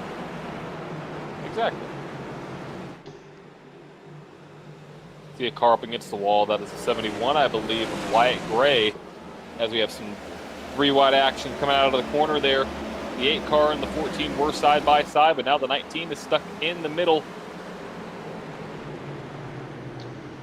The problem is, the challenge is, I understand what the drivers are thinking, that if we do go to single file restart, it's hard enough, you know, to make up positions double file. We're 4 wide. Oh, we're 4 wide. Right there. Yep. 12 context well. Caution did not come out.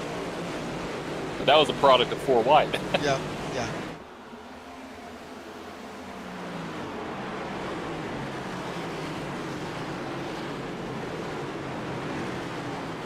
Well, we've been green for a second now. Oh, we got a car going to infield. 8 car, I believe. Maurice Burnett in the infield. But we're still pointing in the right direction. Aiden Lucas went off track in the 10.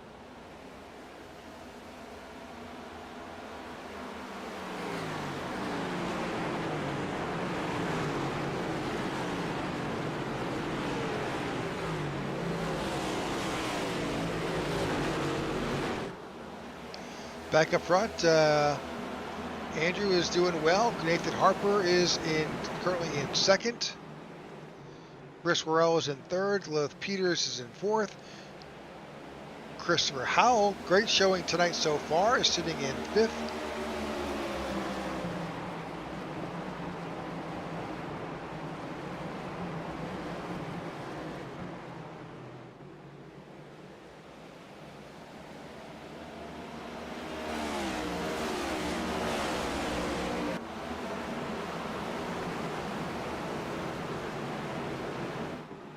Rick, I think we may be close to our... I'm not going to say it yet. Now I'm going to say it. I think we are close to our longest green flag run of the night. You should not say stuff like that. I'm just saying. I mean, I know, it's an observation. It's an observation. I'm not saying any drivers' names. I'm not saying a word. I'm just making an observation right now. Field very spread out.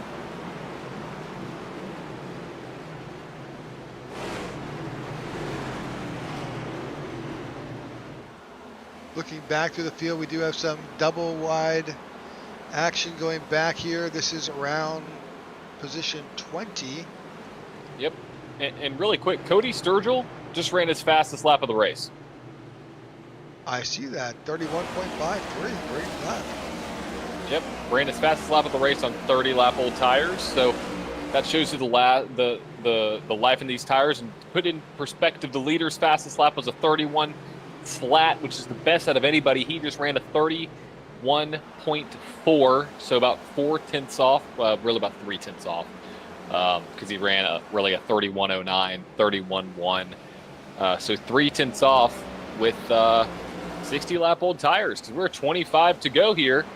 And the 91 is leading the 4 of Nathan Harper, the 06 in third of Chris Worrell, Luke Bullard in P4, and Christopher Howell in P5.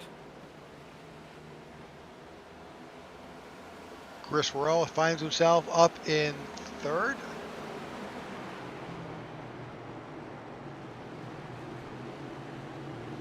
Scotty Grove, good showing for Scotty. He's now up to 8th. James Lowe is sitting in 6th, so good running for Team Rocket Racing. Sitting in 3rd.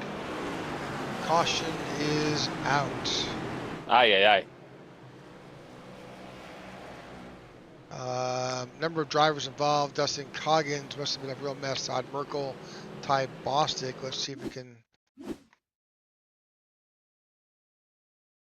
This may not tell us the whole story, but right there we definitely see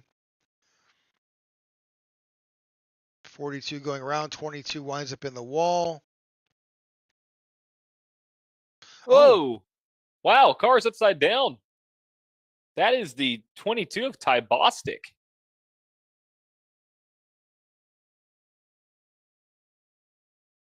How in the world did he end up on his roof? I don't know. We'll have to go back and look at that again. It's the first time I've seen a car stay like that. Let's go back and. I'm just impressed how he got upside down to the track like this. Got a good bump from behind by the 7. Whoa. Okay. That was insane net code. He's probably getting as confused as we are. Yep. That's the 22 of Ty Bostic.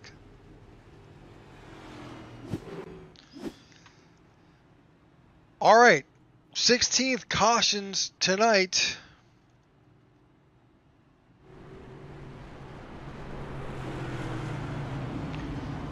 Just 22 laps to go.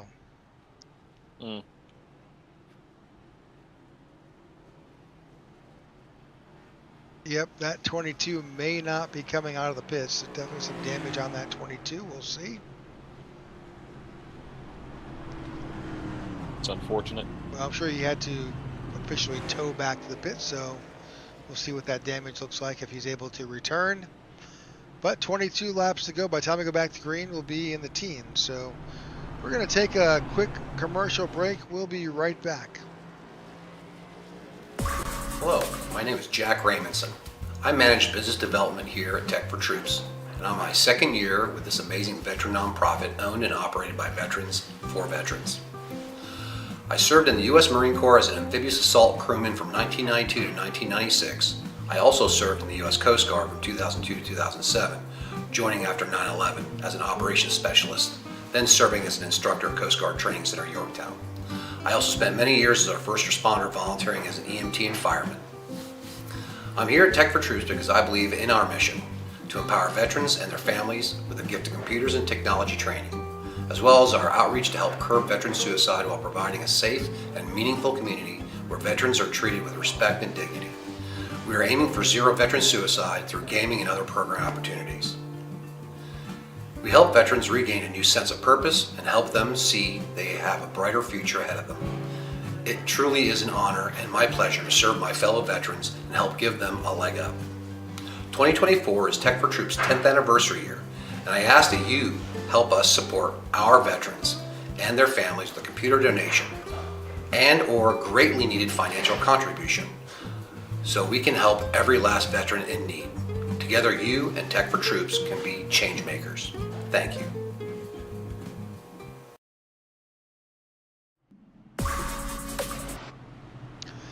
All right, folks, thanks for tuning in to the Tech for Troops Cup Series here on Wednesday nights. You know what day it is.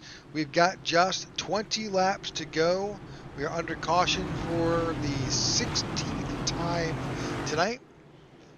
Next time we come to this track, we're going to have to do an over-under. In talking to Race Control, they basically decided that the best thing to do was just stay double file. We just got 19 laps to go, 18 laps. We'll just finish it out and figure out what it is.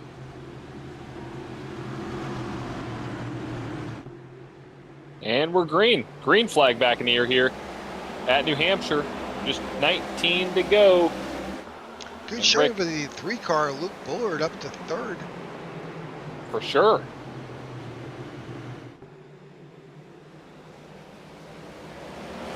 As we see the 06 now back where he always is. It's amazing.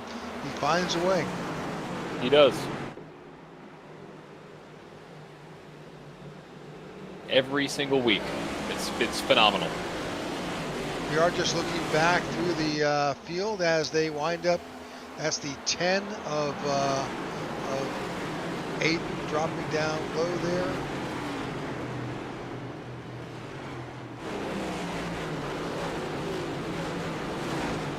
Oh, there's something. Oh, yeah. And we're wrecking again. Caution.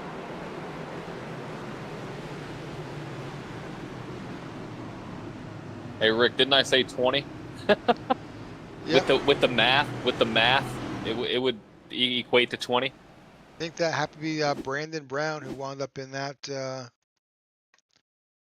that wreck. He's sideways. He's sideways. It's Still just sideways. Single car. Unfortunately, that he gets a little help. The 64 also assists. He winds up spinning around, but unfortunately, I think he's going to come back up. Nope, not too bad.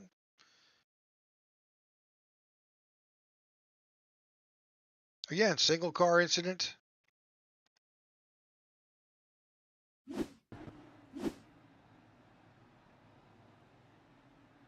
Well, John, we've seen that all night. Yeah, it's been a factor all night long, and only so much you can do. Only so much you can do. But we're winding down, and we're at 17 now, 16 to go, and we're gonna have a winner by the end of this thing. At some point, this race will come to an end. It must. It must. It must. There looks to be a strong showing from a lot of cars up at the front. The 3, the 06, the 88, the 91.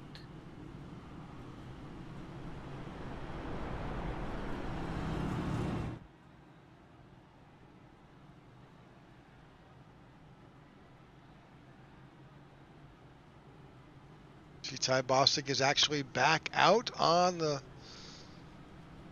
track. Unfortunately, he's going to be a few laps down, but he was able to return.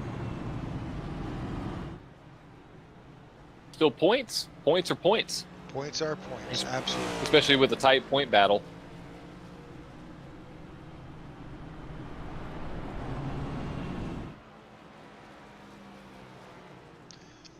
All right, with 16 laps to go, let's see if we go off now. We do not, so we'll have one more lap under caution, 14. So we'll go back with 13 laps to go.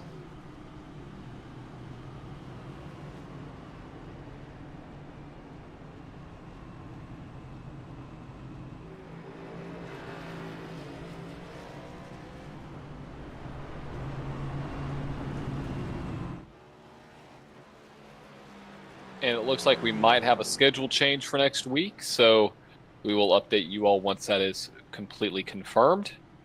I think it is confirmed. It is confirmed. We will be racing not at Worldwide Technology Raceway Gateway. We are going to be racing at Chicagoland. Yep. It's actually going to be pretty cool. Yep, that's a great track.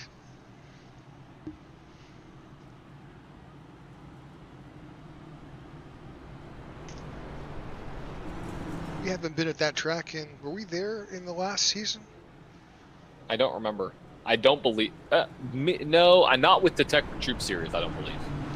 Looking back at last season's schedule. No, we were not at Chicagoland last season, so that's great.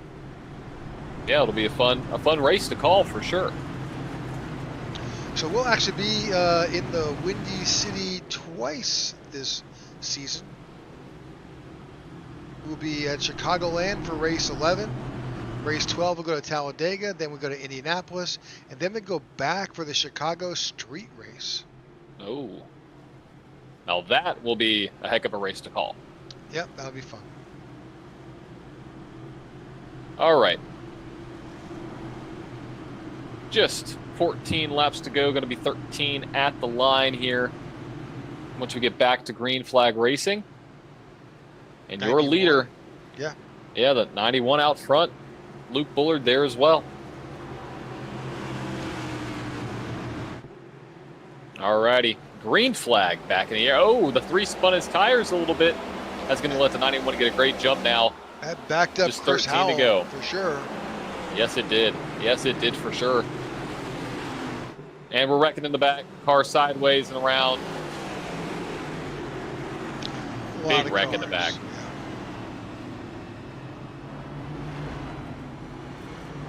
'27, Jeff Narian involved. The 19, Ledger. That 00.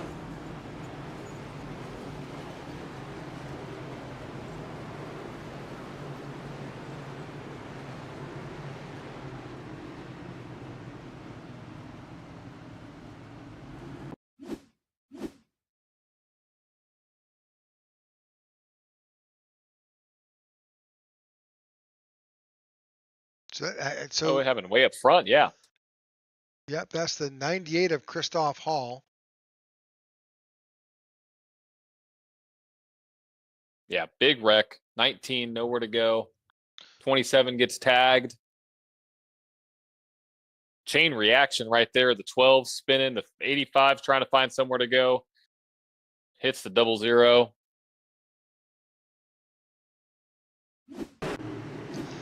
All right. So back under caution one more time.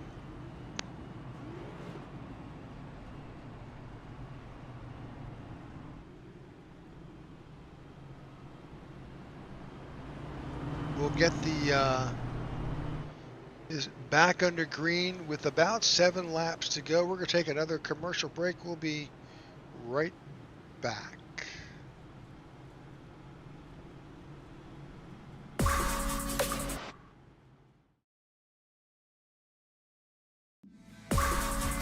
Are you looking to add to your diecast collection? Well, visit GoatRacingDiecast.com.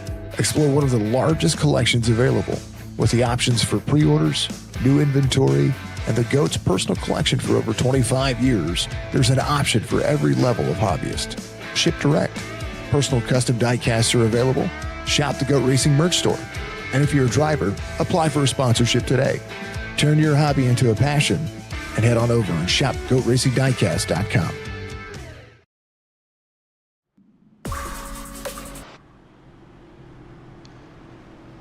All right, thanks for sticking with us. This race is rapidly coming to a close. Just 10 laps to go. We are under caution.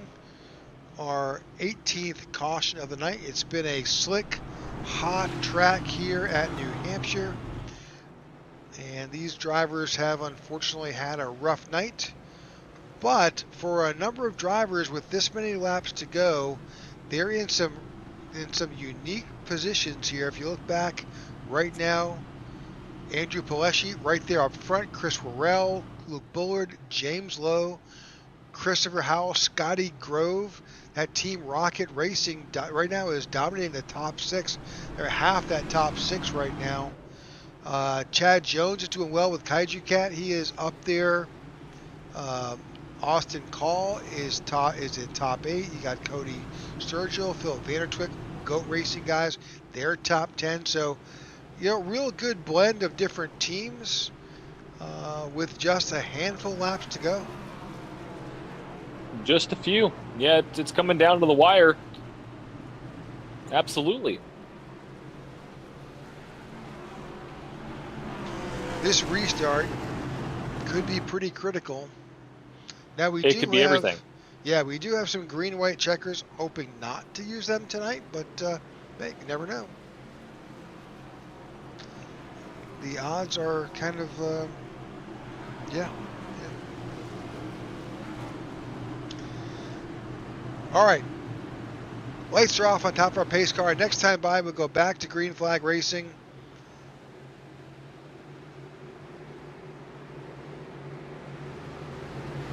All right, here we go. The 06 and the 91. Green flag back in the air. The 91 with a great restart.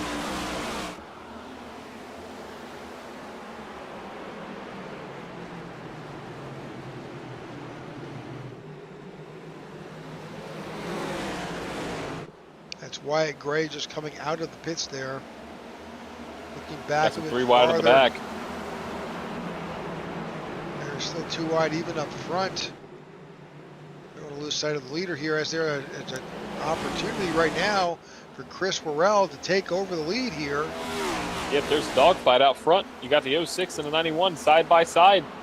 The Andrew Pileshi. 06 has 31 lap fresher tires. That'll make a big difference right there. That's the difference between a first place and possibly going down the field. Now, a driver that has fresher tires is the 3 of Luke Bullard. He has about 6 lap older tires than Chris Morrell, but 25 lap fresher tires than the 91. Now with 6 laps to go at the line. 91 is not going away. He's right there still. Yep, he's hanging on. He's there. I mean, he is. Oh, we're wrecking. Yep, we're wrecking. The 07 wrecked. And we have a wreck in the back. Even further back. And we're got cars up into the wall in turn 3 and 4. Oh, boy. We got a lot to dissect.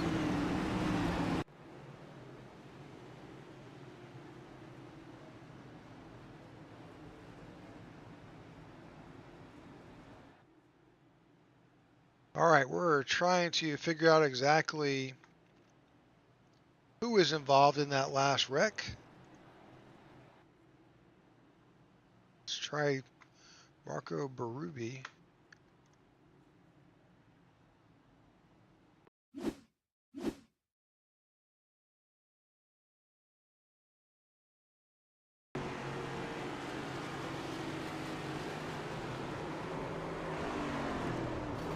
Single car with the 22 of Bostic.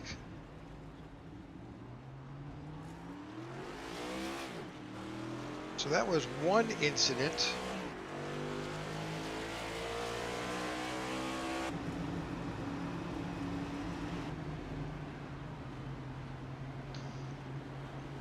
I'm not exactly sure what happened besides those guys.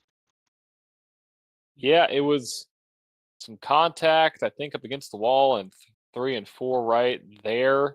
You could see up at the top of the screen.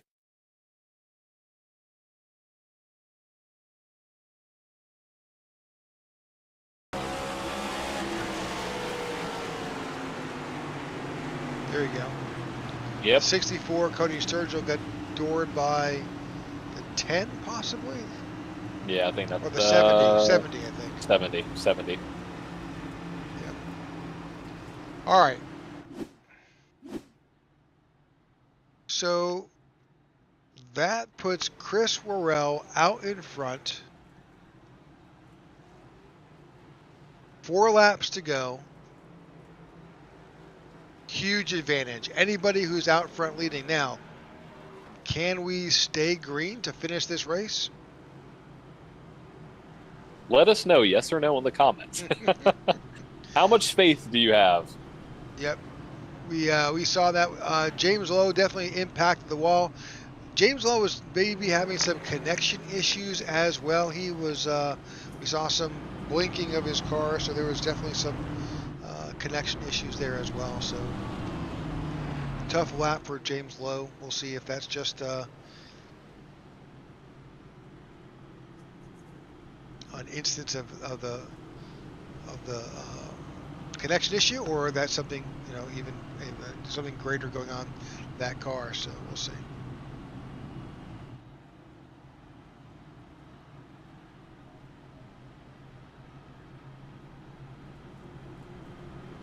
Folks, we're going to get a green, white checker restart. We do have 3 of those.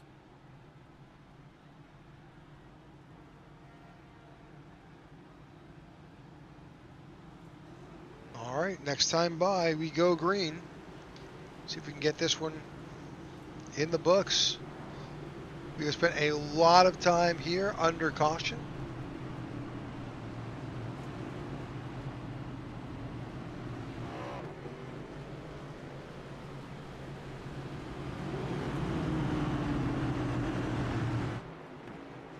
We appreciate you hanging with us throughout this race.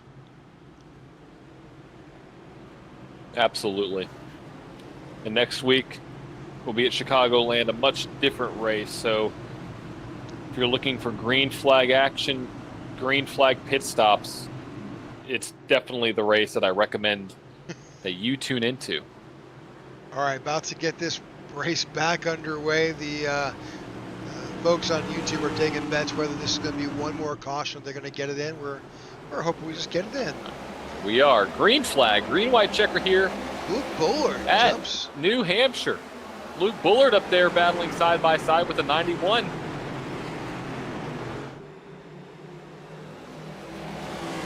All right, 91 goes high at turn 2. Now side by side as the 6 just sails away into the sunset. Well, or I guess the daylight. We are wrecking maybe in the middle. I saw a car sideways. No, we're still good. Still straight. No, never mind. No, we're not. Oh, Car final sideways. lap. Doesn't matter. Final lap. Yeah, it doesn't White matter. flag White flag is out. Whatever happens, not happens.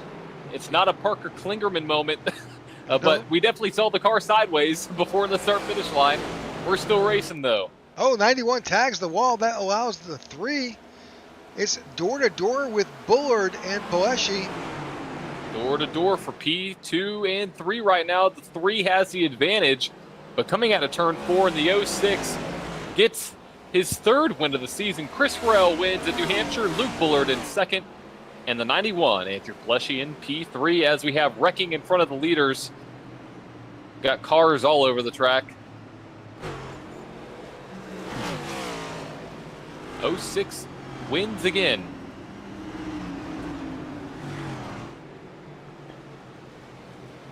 I was worried that we were going to have a repeat of what we saw at the Roval with the caution coming out like feet before. Yep. Literally just a few feet ahead. That was crazy. All right, so the 06 wins here at New Hampshire in a caution fest. Again, thanks for those who stayed with us. We will have driver interviews in just a few. And the 06 back into victory lane again. A sight that we have come very familiar to see here in the Tech for Troop Cup Series.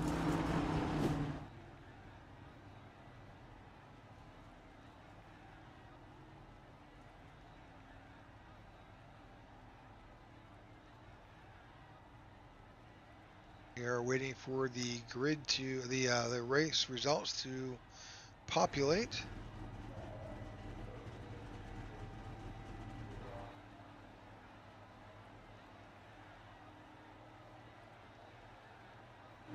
At some point.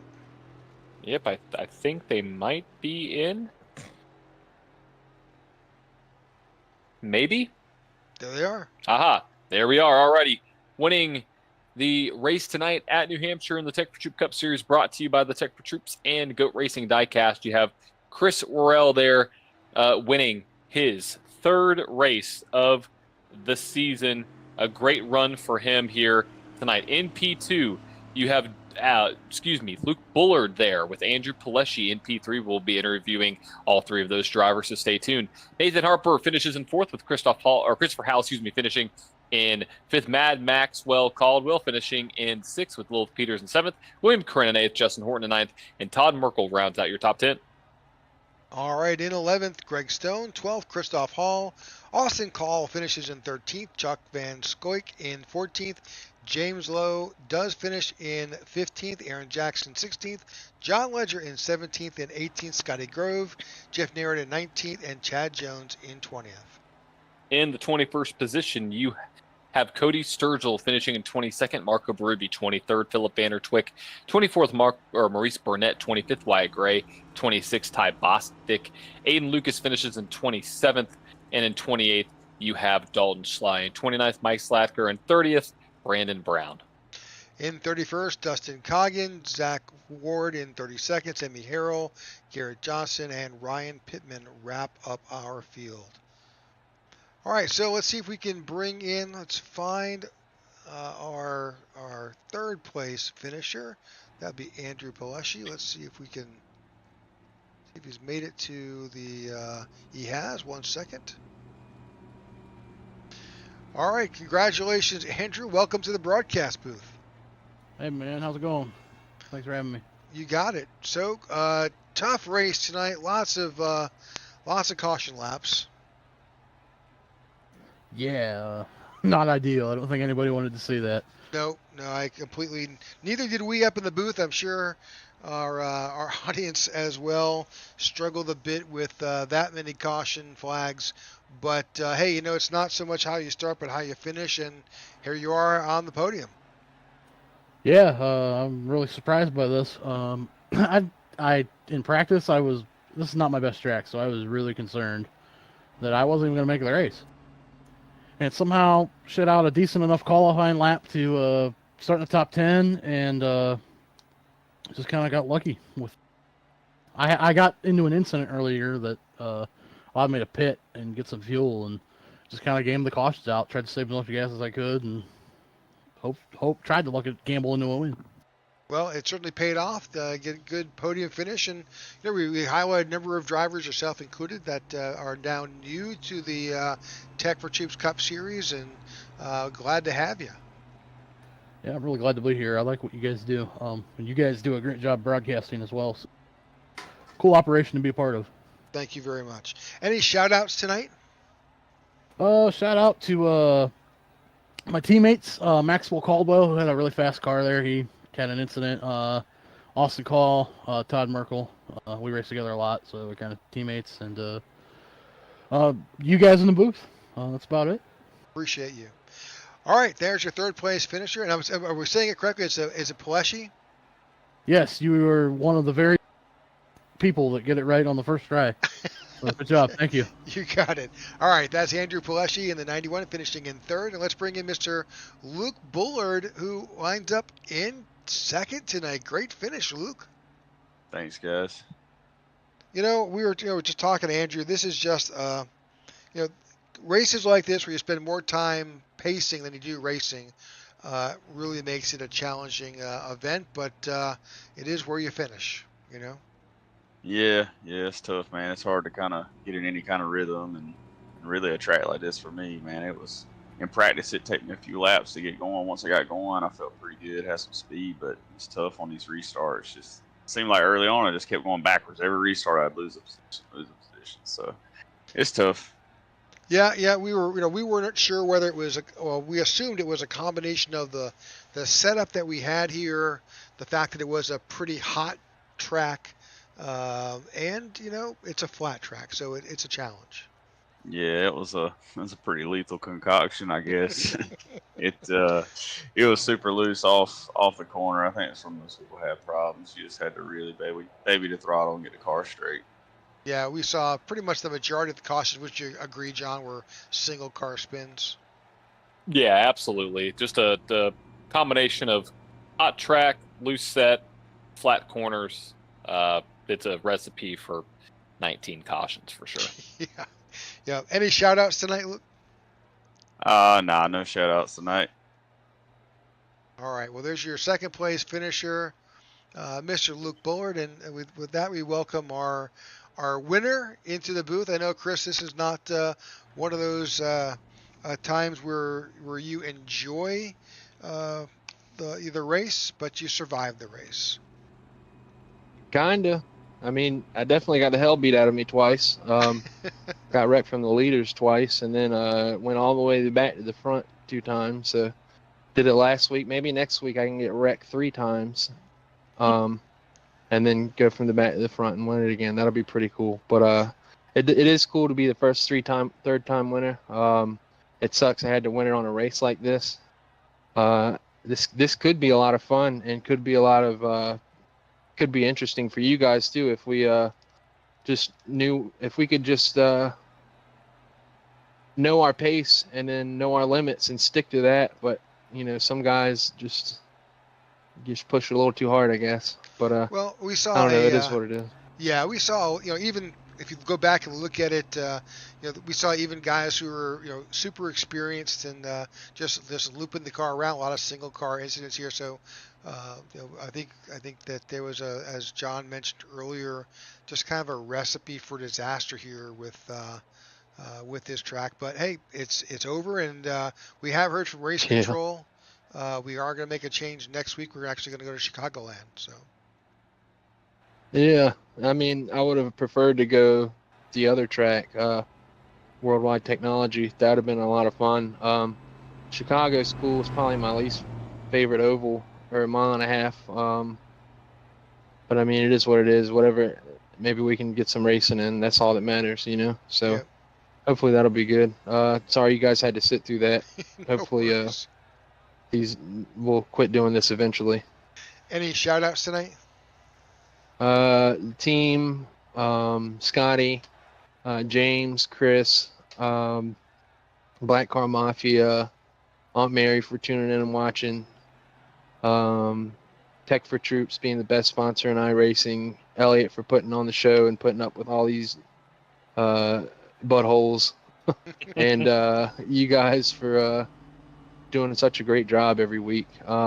Might not watch this one. I'll probably skim through it a little bit, but anyway, I'm sure you guys won't watch it either, to be honest with you. But I'm just kidding.